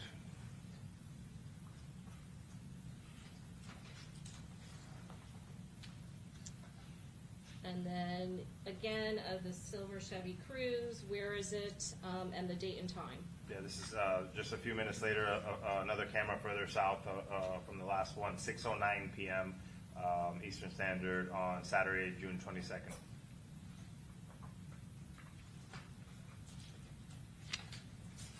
Now we're going to the black Chevy Impala, is that correct? Yeah, off that same camera, the Black Impala also at 6:09 PM on Saturday, 22nd. So depending on the area and the region of the Chevy, of the license plate reader, that is dependent on what company is capturing it, is that correct? Yeah, it just depends on what the agencies in that area are using. And again, another Vigilant, Yes, so this one's out of Polk, post-murder, June 25th at 4 PM, the Black Impala. at some point, after you had determined the make, model, and the registered owner of each vehicle, what did you do with that information? So since we identified them as our suspect vehicles that were present at our homicide scene, what I did was I put them into the state and national database as felony wanted vehicles, so that if any law enforcement officer ran that tag, they would be notified that those vehicles were wanted in relation to our murder. And during the course of your investigation, did you get alerted as to when those vehicles were located? Yes. Let's first start talking about the black Chevy Impala. Now, we had just seen a license plate reader that showed it in Polk County, is that correct? Correct. At some point during the course of your investigation, are you notified by law enforcement authorities, the Polk County Sheriff's Office, that they have seen that vehicle? Yes. When did that occur? That occurred in the morning of June 26, 2024. And based on that, did you have other members of the Tampa Police Department respond to that location in Polk County? Yes, Detectives David Alverson and Matthew Kirkpatrick went to Polk for the recovery of the suspect Impala. And was that black Chevy Impala, was that located and impounded as part of the investigation in this case? Yes, it was. Where was it located at? It was located at Defendant Sean Gaithright's grandmother's house. Is that Lorna Allen, is that correct? Correct. And again, did other members, detectives, Detective Alverson and Kirkpatrick, meet with Lorna Allen in relation to this investigation? Yes, they did. And based on that, was there video footage obtained of when that car arrived? Yes, there was. You also said that there was a BOLO, an alert put out for the silver Chevy Cruze, is that correct? Correct. When did you do that? That was done in the evening of June 25th, and then ultimately in the morning of June 26th was when it was captured. You said June 26th? Yes. And where was that captured? That was captured in Gwinnett County in Georgia. And after you were notified by Gwinnett County Sheriff's Office, did you yourself respond out to Georgia to make contact with the person found in the silver Chevy Cruze? Correct. And when did you arrive in Georgia? Approximately afternoon of the 26th, June 26, 2024, so between 2 and 5 p.m. So we're now 3 days outside of the homicide occurring, is that correct? Correct. And where specifically did you respond to? The Gwinnett County Police Department headquarters. Okay. They are the ones that located the silver Chevy Cruze, is that correct? That is correct. And they assist you in impounding the silver Chevy Cruze? Yes, correct. Were there photographs that were then taken of the silver Chevy Cruze? Yes. And was that damage that you had noted from the video footage from the home to suites, did you yourself confirm that that damage did exist and was apparent on the silver Chevy Cruze belonging to Jasmine Glennon that was impounded and located in Gwinnett County, Georgia? Correct. Did you at some point also make contact with the person that was taken into custody who had been driving the silver Chevy Cruze 3 days after the homicide occurred? Yes. Is that person, is he present in the courtroom today? Yes, he is. Can you please point to him and describe for the judge what he's wearing? Yes, he's the gentleman wearing the black suit with the black shirt and black tie that I'm pointing at right now. Your Honor, may the record reflect he's identified the defendant, Rashad Murphy? Okay, the record shall so reflect.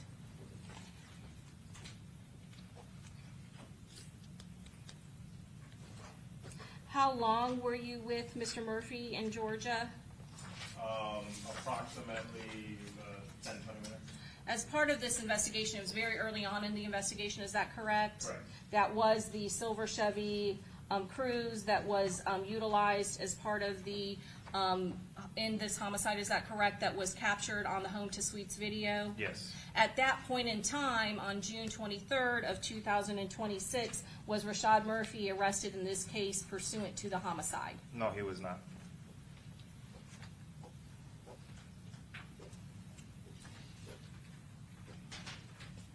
Now, going back to the black Chevy Impala that was located in the Polk County Sheriff's Office, after members from your homicide unit responded to that location and found the black Chevy Impala, was there information that was provided to you pursuant to their investigation after the black Chevy Impala had been captured and video footage from that address reviewed concerning another vehicle? Yeah, we learned that defendant Sean Gathright left his grandmother's house in a gold Toyota 4Runner after leaving the black Impala there. So Sean Gathright was not located in Polk County where the black Chevy Impala was located. No, he was not. That had been left behind in a different city. Correct. And did you get the make, model, and information for the gold Toyota 4Runner? Yes, I did. Who was the registered owner of the gold Toyota 4Runner? The registered owner was also Damali Lau, Sean Gathright's mother. And based on the information at that time, did you then put out an alert for the gold Toyota 4Runner? I notified the Jacksonville Sheriff's Office to go look for it, yes. And why did you do that? We had reason to believe that the defendant had transferred items from the black Impala into the gold 4Runner, and we might locate something pertinent to this investigation. Okay. And why did you specifically mention Jacksonville Sheriff's Office? Because the defendant lives in Jacksonville Sheriff's Office and the vehicle is registered to Jacksonville. And did you make sure that the black Chevy Impala that was located at Sean Gathright's grandmother's house, that again, it was photographed and documented by crime scene? Yes.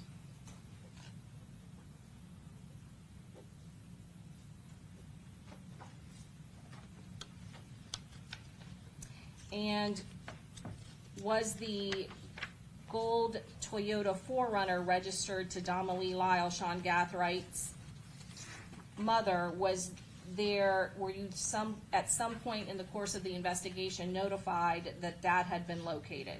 Yes, later that same day. Yes, Your Honor. No question. Yes?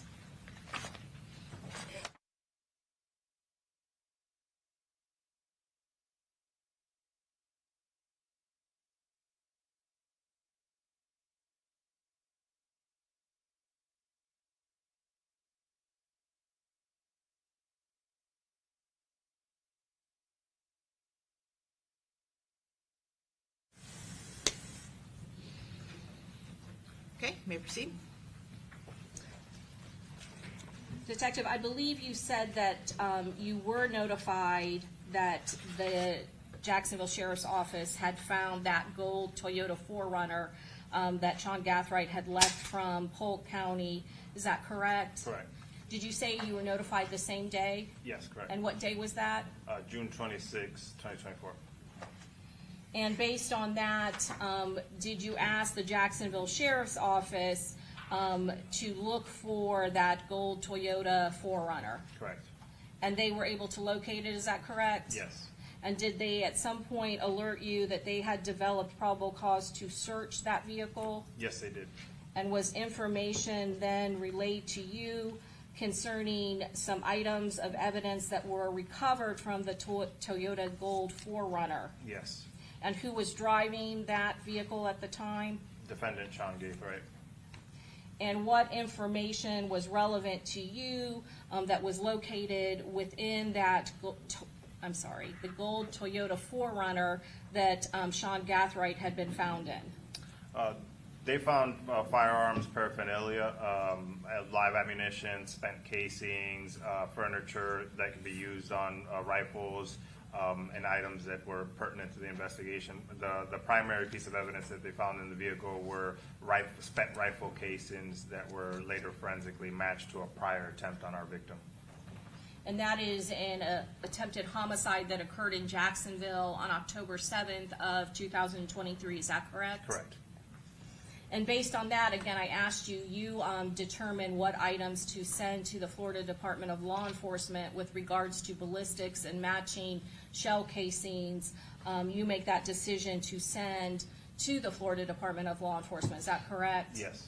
And based on that information that was relayed to you, did you request from the Jacksonville Sheriff's Office that they send the shell casings related and recovered from the attempted murder of Charles Jones on October 7th of 2023 to FDLE to be compared to those spent shell casings found in the gold Toyota 4Runner belonging to Sean Gathright Yes, I did. that he was found in, is that correct? Correct. And you did that in this case? Yes, I did. I know that I had previously asked you about the 9mm, not the casings from any of the AR rifles. There were no casings from AR rifles left behind at our homicide scene, is that correct? No, there weren't.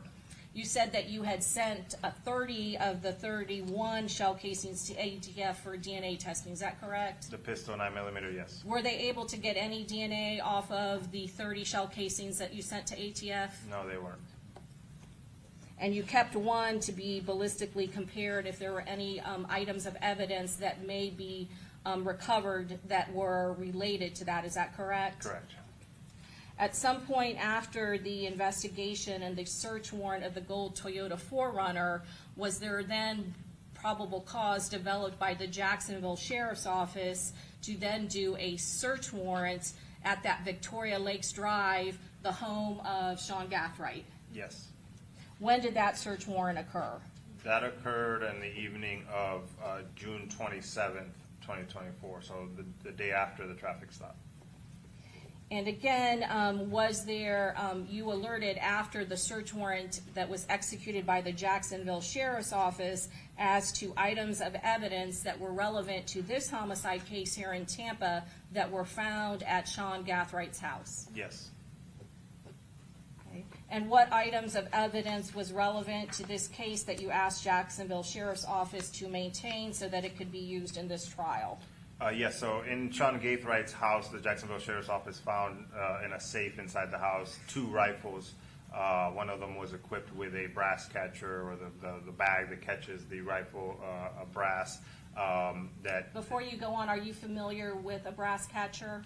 Yes. What is a brass catcher used for? How is it used? So a brass catcher is basically a black nylon or mesh bag that gets attached to the ejection port side of a rifle. So as the rifle's firing and the casings are being expended, the bag is catching the casings so they won't be left on the ground. And specifically, you said, again, you watched the Home to Suites video numerous times, is that correct? Correct. Did you specifically look for, and you said that there were no shell casings that were spent shell casings left at the scene that belonged to AR rifles, is that correct? Correct. Could you see approximately how many times AR rifles were being fired all over that scene at Home to Suites? Based off of the muzzle flashes, yes, we determined that the rifle was fired numerous amounts of times. And all the locations where the two assailants with AR rifles are firing that rifles, was it thoroughly searched for shell casings to AR rifles? Extremely.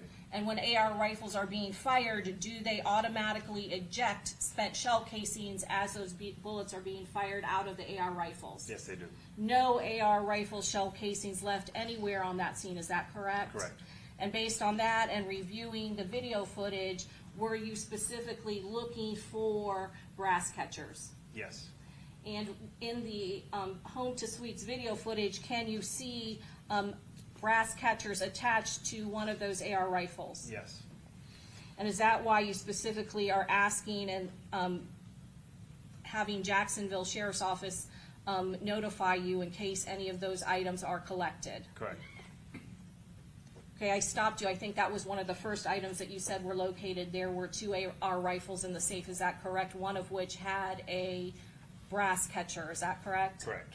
And another big piece of evidence that we found in Sean Gathright's house was inside one of the brass catchers were two spent 9mm pistol casings. Those two 9mm casings were sent off and forensically matched to the 9mm casings that were left by the pistol at our scene. So you asked and requested that they be sent to the Florida Department of Law Enforcement for confirmation testing to ballistically match it to the 9mm firearm that was fired at the homicide scene, is that correct? Correct. And were there other items that were recovered in Jacksonville during the execution of that search warrant? Yes, ammunition and firearms paraphernalia.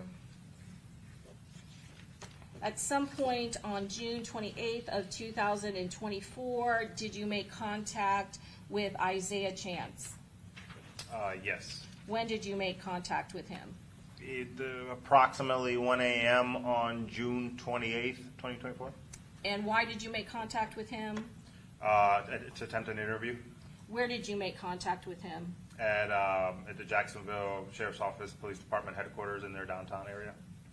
And where was Isaiah Chance living at the time when this homicide occurred? In Jacksonville. Another person living in Jacksonville, Florida, is that correct? Correct. Okay. So you responded up to Jacksonville in order to do an interview with him. Yes. Where did the interview take place? In an interview room at the police station. Okay, the Jacksonville Sheriff's Office. Correct. Was the person known as Isaiah Chance, was he read his Miranda rights? Yes, And did that interview, was it recorded? it was. Approximately how long, how many times was he interviewed? Twice. Okay. And the first interview, how long did that interview last? 2 hours and 13 minutes approximately. Okay. And did that span go into another day? It started at 1 a.m. the 28th and went into maybe 3 a.m. Okay. Oh, all on the 28th, is that Yeah, correct? that's all in the early morning You had hours. responded on the 27th, but the interview actually occurred in the early morning hours? Correct. So he was detained late 27th. We did the first interview early 28th, and then the second interview was late 28th. So I left and then came back. Okay. And let's start with the first interview. You said approximately how long was that interview? 2 hours and 13 minutes. Who was present with you? Detective Aaron Campbell. When you are interviewing him, is there anyone else besides you and Aaron Campbell that are present in the interview room? No. Is it video recorded? Yes.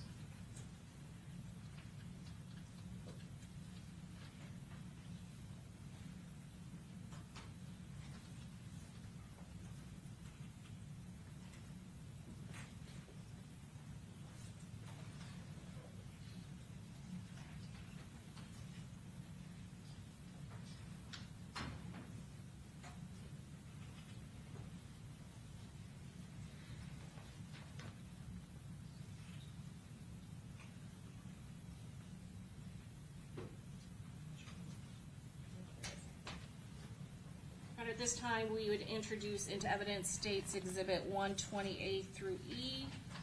And Mr. Petratus, can I show you this? You've seen it before, but I want to make sure.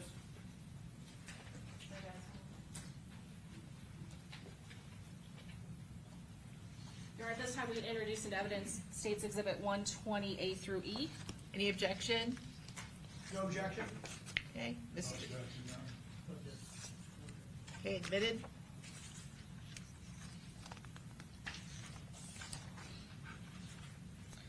Detective, I'm gonna show you States 128.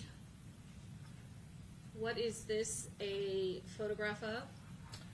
This is a photograph of defendant Isaiah Chance when they first brought him into the interview room. Is this a still photo from the video that was recording in the interview room? Correct. And is it date time stamped when it occurs? Correct. And is this when it is beginning? No, so this is when he was first detained or put into this room. It's 8 p.m. on the 27th. I don't get there to start the interview till like approximately 1 a.m. on the 28th. Okay, and then, let me show you, let me go to here. So that is when this, and actually, this is not your, Detective Campbell, is that correct? No, This is, Jacksonville, is that correct? correct. I'm gonna go to this 120B, what is being shown in 120B? So this actually, yeah, this would be when we're getting ready to start the interview. I apologize. Yeah. And what is the, date and time reflected in this photo? 3:44 a.m. on the 28th. Okay. And again, is Isaiah Chance depicted in this still photo from the video footage? Correct. And who else is being depicted with the badge on his blue shirt? My partner, Detective Aaron Campbell. Okay. And again, now we have gone into June 28th of 2024, the early morning hours. Is that correct? Correct. And this is before you actually read him his Miranda rights. Is that correct? Correct. Then I also want to show you 120C. What is that of? So this is at 4:13 in the beginning of the interview where I'm present in the room as well. Okay. And again, Detective Campbell Correct. with Isaiah Chance. Correct. And then 120D, I'm sorry, this is the second interview. second interview Yes, we've yes. now gone into. And what's the date up here? So this is the next day, early morning hours of the 29th. Okay. And just going back to this first page. Again, second interview, correct? Correct. And all three of you are also in the next one, 120D. Correct. And in the second interview, you're showing him something? Yes. Okay, I'm gonna ask you about that in a second. Sure.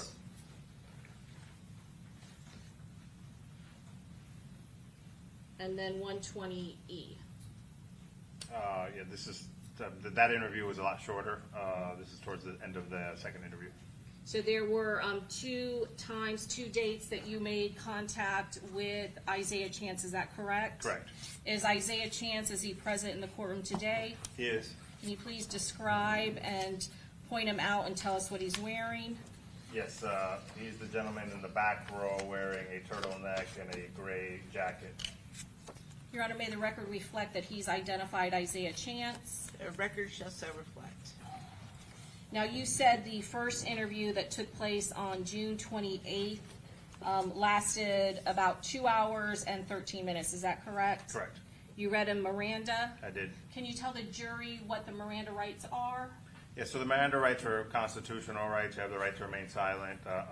And so basically, we were required to inform a suspect of their rights before we try to obtain an interview from him. Also, does it inform him of the right to an attorney? Yes, a right to an attorney present during questioning, before or after, and the right to terminate the interview whenever they want. Okay. And a right to an attorney if he cannot afford one, is that correct? Correct. And you went over all of those rights with the defendant Isaiah Chance, is that correct? In detail, yes. Did he acknowledge those rights and indicate to you that he understood them? Yes, he did. Any issues with him being able to understand or communicate to you? No. Did he appear to be confused in any manner? Nope. Did he agree to speak with you? Yes, he did. During his interview, did he confirm that he has a phone and confirm his phone number? Yes. And what was his phone number at the time? His number, he gave me a different number, 904-844, but his phone number is 904 and 3. And did you later obtain phone records indicating that he actually was utilizing a different phone than the one that he provided to you in your interview? Correct. Now, I want to ask you about, you said the interview was 2 hours and 13 minutes. Can you tell the jury what he said during that time when he was with you in the interview? Yeah, so basically, the defendant Isaiah Chance admitted that he was in Tampa during the weekend of the homicide. He claimed that he came to Tampa with his girlfriend and a person he referred to as his little brother, who he later identified as co-defendant Sean Gathright. He said that he came down from Jacksonville to Tampa to have a weekend with his girlfriend. However, he couldn't give me any specific details on what locations he visited or what he did while he was in Tampa, other than they went to a McDonald's to eat. And that's basically the gist of the entire interview, admitting to being in Tampa, denying any involvement, or unable to really give me an alibi. You say that he says that he admits to being with his girlfriend, is that correct? Correct.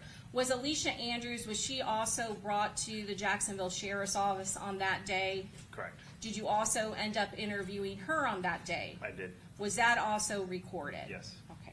So she was at the Jacksonville Sheriff's Office at the same time as the defendant Isaiah Chance, is that correct? I can't recall if it was the exact same time, but it was in close proximity. Your interviews, correct? Yes. Now, when he says he is admitting to being in Tampa with his girlfriend, is he referring to Alicia Andrews? Yes, he is.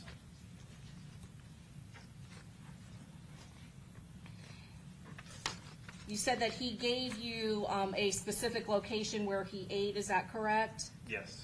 Did he say that he was in Tampa with anyone else besides Alicia Andrews? Yes, with Sean Gathright. Okay. Is Sean Gathright, is that the name he gives you at the beginning of the interview? No. Who does he describe, how does he describe the other person that is with him? He refers to him as his little brother. And specifically when he's referring to his little brother, is that the person he gives you as the owner of the car that he comes to Tampa from Jacksonville from? Yeah, I asked him how he got down to Jacksonville. He said in his little brother's car. I then asked him to describe that car, and he couldn't recall any details, apparently, about the car. And later on in the interview, does he personally identify who his little brother is? Yes. And who is that? Defendant Sean Gathright. Did you confront him and specifically tell him what you were investigating in regards to what happened in Tampa? Yes, I did. And when you did that, did you specifically ask him for any sort of alibi where he was, for details for where he was specifically in Tampa when the homicide occurred?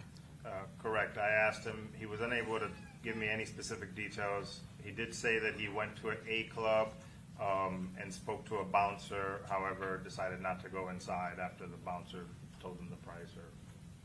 Okay. Did he continue to deny any involvement during that 2 hour and 13-minute interview, that he had no involvement in this homicide? Is that correct? That is correct. You said that the only other place besides McDonald's that he mentioned while being in Tampa was one club. Is that correct? Correct. And what did you say specifically about him? What did he give details about talking to a bouncer? I'm sorry, I think you said it. Yeah. No, I asked him if he went in the club. He said he did not go in the club, that he went to, basically spoke to a bouncer or security guard at the front of the club, and ultimately decided not to go into the club. At some point, did you then keep pressing him about providing you information as to where he was in Tampa? Yes, we tried to lock down a timeline or something that would help us prove where he was at, and he was unable to give me any specific details. Other than the McDonald's and some club where he approached a bouncer, any other location where he was while he was visiting in Tampa, Florida? I asked him where he stayed at. He said at a house. I asked him if it was an Airbnb. He said he did not know if it was an Airbnb. He said that he didn't book an Airbnb, and that Alicia Andrews didn't book an Airbnb, so he didn't know what the house was. And when you specifically asked him about his little brother, Sean Gathright, did you ask him how he knows Sean Gathright? Yes, And what did he say? that they're friends. Okay. Did he mention of how long he knew them? How long he knew Sean Gathright? A long time. At some point in the investigation, had you been made aware of a search warrant that had occurred from the Jacksonville Sheriff's Office at the home of Isaiah Chance? Yes. And were you notified of evidence that was found in the home of Isaiah Chance that was relevant to your investigation? Yes. In particular, were you notified that there was a poster of a bully down sign that was related to bully gang and kind of a dish to bully gang based on information from the Jacksonville Sheriff's Office? Yeah, specifically a poster with the bully down logo, the fist with the thumbs down inside of Isaiah Chance's bedroom was found. I confronted him during the interview about that poster. And what did he say about the poster? He kind of laughed it off and didn't give much detail, like he avoided going into detail about it.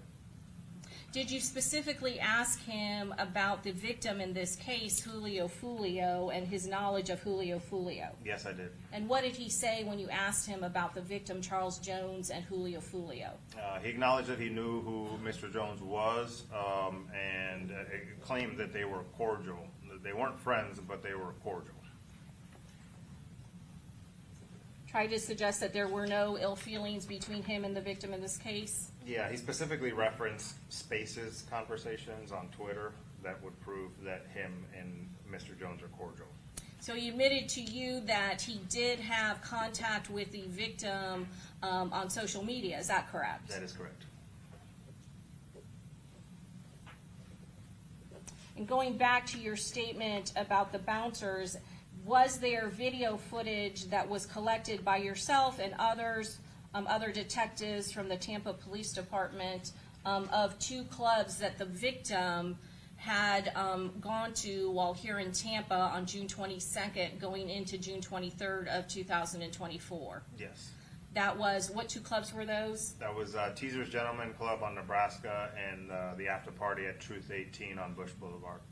And again, as part of your job as the main case detective in this case, did you end up reviewing all the video footage that was collected from the Teasers nightclub on June 23rd of 2024? Yes, I did. Did you also review all the video footage from Truth 18, from that business plaza, from Habib's Hair Design that covered the exterior of Truth 18, as well as the stairwell and the parking lot of Truth 18? Yes.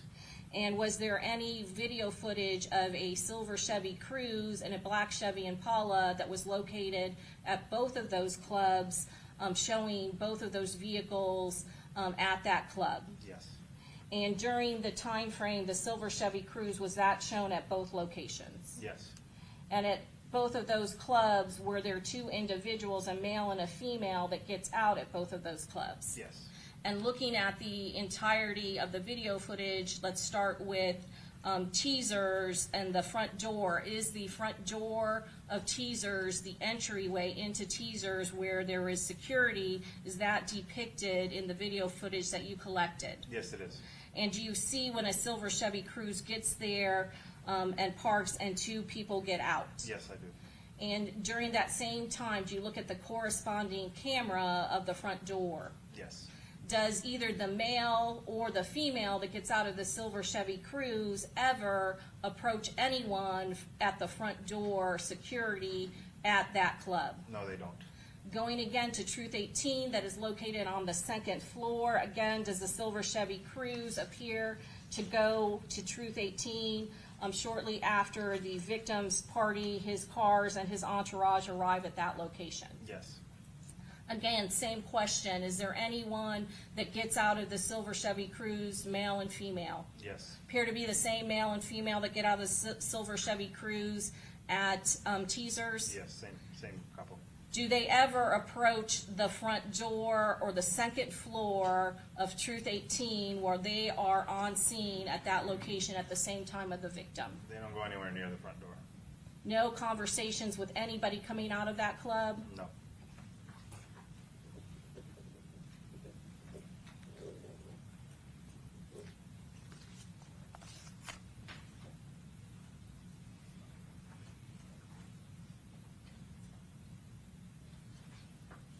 At some point, in your investigation, I'm gonna show you what's been marked as State's Exhibit 44 and 24. There is a camera, a pole camera, that is near USF, is that correct? Correct. What's the exact address of the pole camera? It's at the intersection of McKinley and Fowler. Okay. And did I ask you, the State's Exhibit 44 is a composite of Truth 18 and a USF pole camera, as well as State's Exhibit 24 is just of the pole camera, is that correct? Correct. Did I ask you to look at both of those discs and review the video footage of the USF pole camera to see if it was fair and accurate of the video footage that you obtained in this case? Yes, you did. And starting with State's Exhibit 44, the composite of Truth 18 and the pole camera, did you review it? Yes, I did. And after reviewing it, did I ask you to initial and date it so you could later recognize it? Yes, you did. Starting with State's Exhibit 44, the composite exhibit, did you look at that and did you recognize that as a fair and accurate video of the USF pole camera? Yes, it was. And then going to Exhibit 24, again showing you this DVD. Did again ask you to do the same thing, review it, and then initial and date it so you could recognize it at a later time? Yes, you did. And again, does this DVD, State's Exhibit 24, accurately and fairly show the video footage that was documented by that pole cam near USF? Yes, it does. Your Honor, at this time, we'd introduce into evidence State's Exhibit 24 and 44. Any objection, Mr. Gonzalez? No objection to the videos, Your Honor. Mr. Sonardi? No objection, no. Mr. Wise? No objection. Mr. Petridis? Okay, admitted.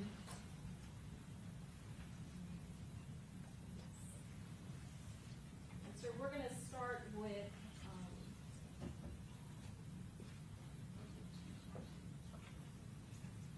teasers. Hold on one second, there was one more. Oh, yep.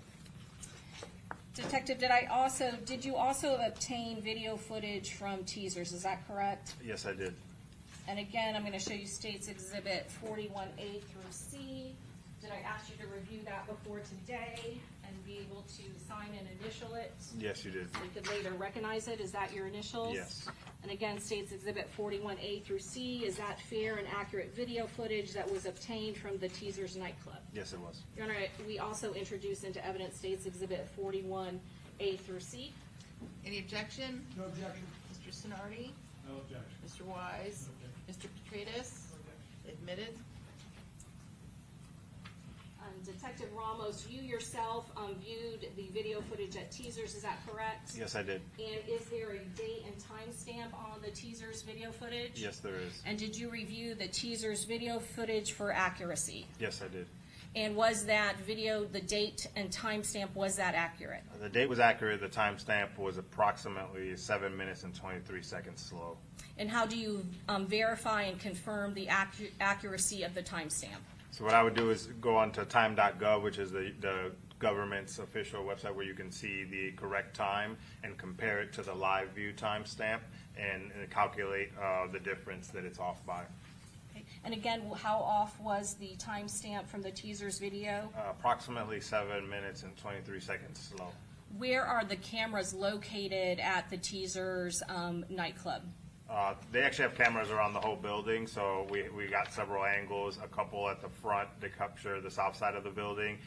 There's one on the west side of the building that captures the west side of the parking lot, and then one that captures the north side of the parking lot. Do they also have videos inside the club as well? Yes, correct. Okay. I'm going to go ahead and, what is the address and location of Teasers nightclub? 9700 North Nebraska Avenue, Tampa, Florida. Okay. And was this one of the nightclubs where the victim, Charles Jones, had advertised on his Instagram that he would be at on June 22nd of 2024? Yes, ma'am, correct. And I know that we have compiled a composite. Did you put together, based on time chronology, the different cameras, including the back of the parking lot and the front door, to show the different times as it is happening, based on chronologically? Yeah, it's just so it's easier to follow. I did a chronological order of when the victim's entourage arriving and all of the relevant angles. And at points in time during this video, did you speed up the video when there is nothing happening? Yes.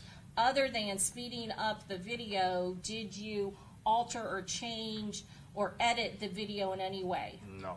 So this is the video, it is just sped up, is that correct? It's sped up at times. Okay, thank you. Can we go ahead and publish States Exhibit 41A through C? Or start with 41A? And Detective Ramos, can you tell us what camera is now being shown? This is what's labeled as a front parking camera. This is at the southeast corner of the club. The front door to the club is that gray door to the right, and that's the parking right in front of the front door. Okay, and we just saw a vehicle back in. Can you tell us the significance of that vehicle? Can That's you pause Mr. it? Jones' black Dodge Charger arriving at the club. Okay, and I'm going to this timestamp. It says June 23rd of 2024, and the timestamp says 2:16. Can you do the time conversion for the jury? So since it's approximately 7 minutes slow, so the real time is around 2:23 a.m. Right, thank you. Detective Ramos, we're now at another camera. What is this camera view? Where is that in relation to teasers? On the west side of the building, showing the back parking lot area, and this one is just roughly right after that. Okay. And again, we're showing now there is a silver Chevy Cruze backing in, is that correct? Correct. And you can see that you have increased the speed of the video? Yes.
Detective Ramos, are you noting the number of people getting out of the silver Chevy Cruze? Yes, 2 subjects came out of the silver Chevy Cruze.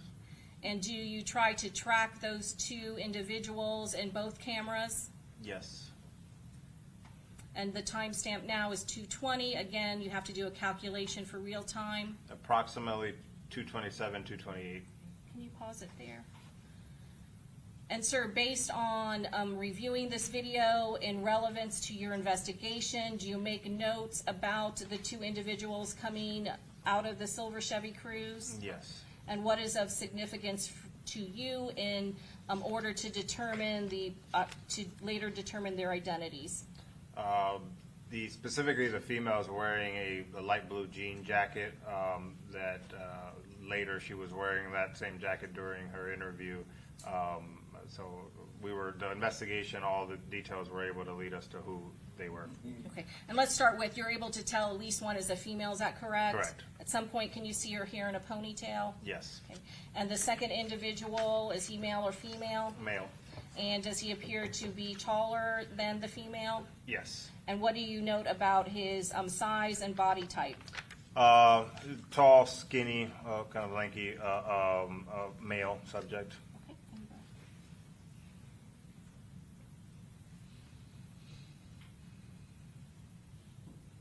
Did you also make any note about their faces? Yes, they're both wearing medical COVID type masks. She's wearing a black one and he's wearing one of the light blue ones. And there are points where you can actually see the type of jacket when she's in the light, is that correct? Correct. And at some point, you came into contact with her on that same day that you came into contact with Isaiah Chance, is that correct? I can't recall if it was the same day, but yes, I did come into contact with her and she was wearing that same jacket.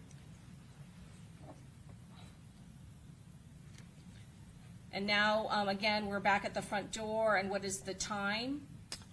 So correct time, approximately 2:28, 2:29. And in this photo, can you still see the victim's vehicle that he backed in? Yes, it's the Dodge Charger with the lights still on in the back there. The victim's leaning up against it. That's what I was going to ask you. Did you also become familiar with Charles Jones and what he was wearing on that night and what he looks like? Correct. And are there other individuals that you can see that you later interviewed? Yeah, Robert Howard and Gino Norris, Tafa McRae, and Xavier Edwards are all visible. And I know that these are clips, but you obtained the full portion of this front camera for June 23rd of 2024 during this time period. Is that correct? Correct. And I asked you whether or not Isaiah Chance or Alicia Andrews ever approached that front door. Is that correct? Correct. And viewing that video, did you ever see them come close to that front door, enter that club, or talk to any bouncer or security member at that front door? No, they did not. And can you see the full path of where they went off screen from the back camera to the front door? Yeah, so if you go off screen to the left there of this angle and you continue towards the front door, you would eventually pop up on that front parking camera. So they never went near the front door. Okay, go ahead. So at this time frame, again, showing 2:22 on the timestamp, can you then see those two same individuals going back to the silver Chevy Cruze? Correct. And that is at the same time when the victim and his entourage are still at the front door, is that correct? As they're going inside, yes.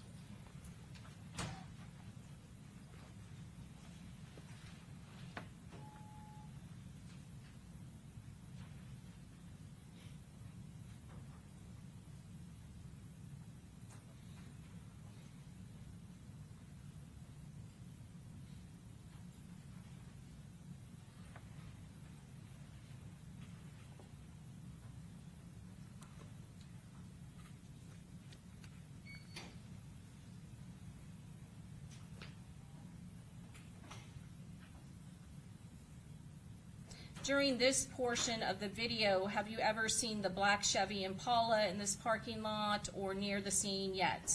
Not yet. And what time is reflective of the silver Chevy Cruze leaving the back parking lot? Approximately 2:31 a.m. Eastern Standard, the Silver Cruze leaves the back parking lot area.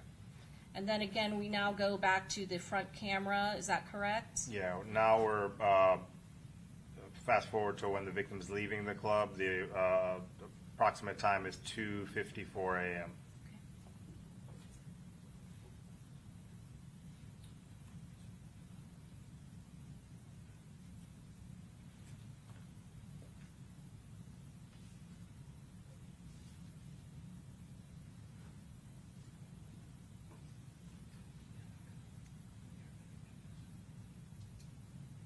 Then what camera are we looking at now?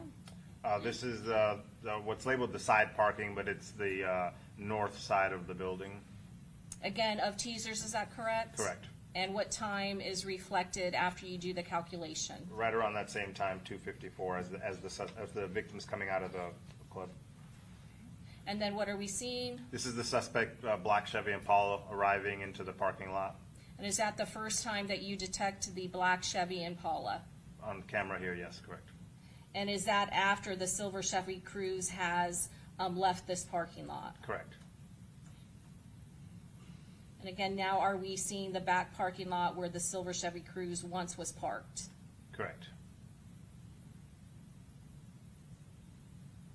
And then are we, on what camera are we looking at again? We're at the front parking. The suspect cruise circles all the way around and gets on this. You can see it in the middle there at the top. Okay. Is that what you're reflecting in the very top hand corner? I'm sorry, the top, not in the corner, but to the left of the video footage? Yes. And is the victim's vehicle, is it still parked reversed in front of the club? Yes, it is. It's getting ready to leave.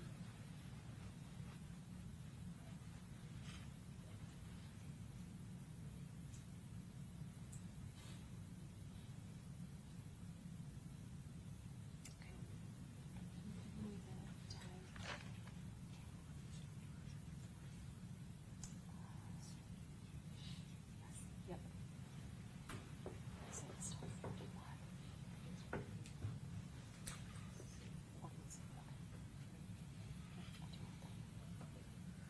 And can you tell us what is in 41C? This is the back parking of teasers and zoomed in on the subjects coming out of the Silver Cruise. And why did you zoom it in? Just to get as much detail about their physical description and their clothing. And at some portion of while they are in the back of that parking lot, is there anything in their hands? Yes, from the video, it is apparent that there's a device in the male's hands, and the female takes it for a second and does something to it. And does that become significant in your investigation later when you obtain cell phone records? Yes, this is specific device was identified as Alicia Andrews' device.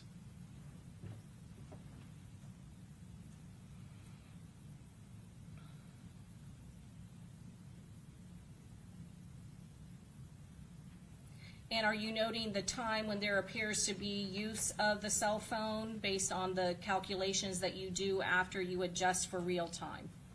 Yes.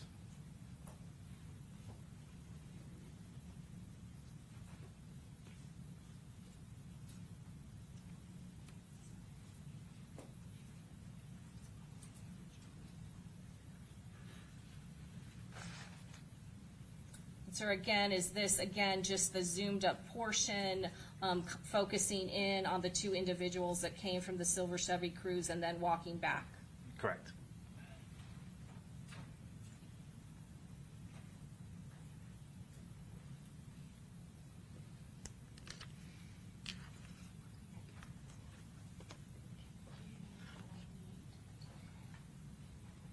Is that the end of the teasers video? It is, Judge. Okay, so it's probably a good time for us to go on Okay. break, so it's a little after 5. So,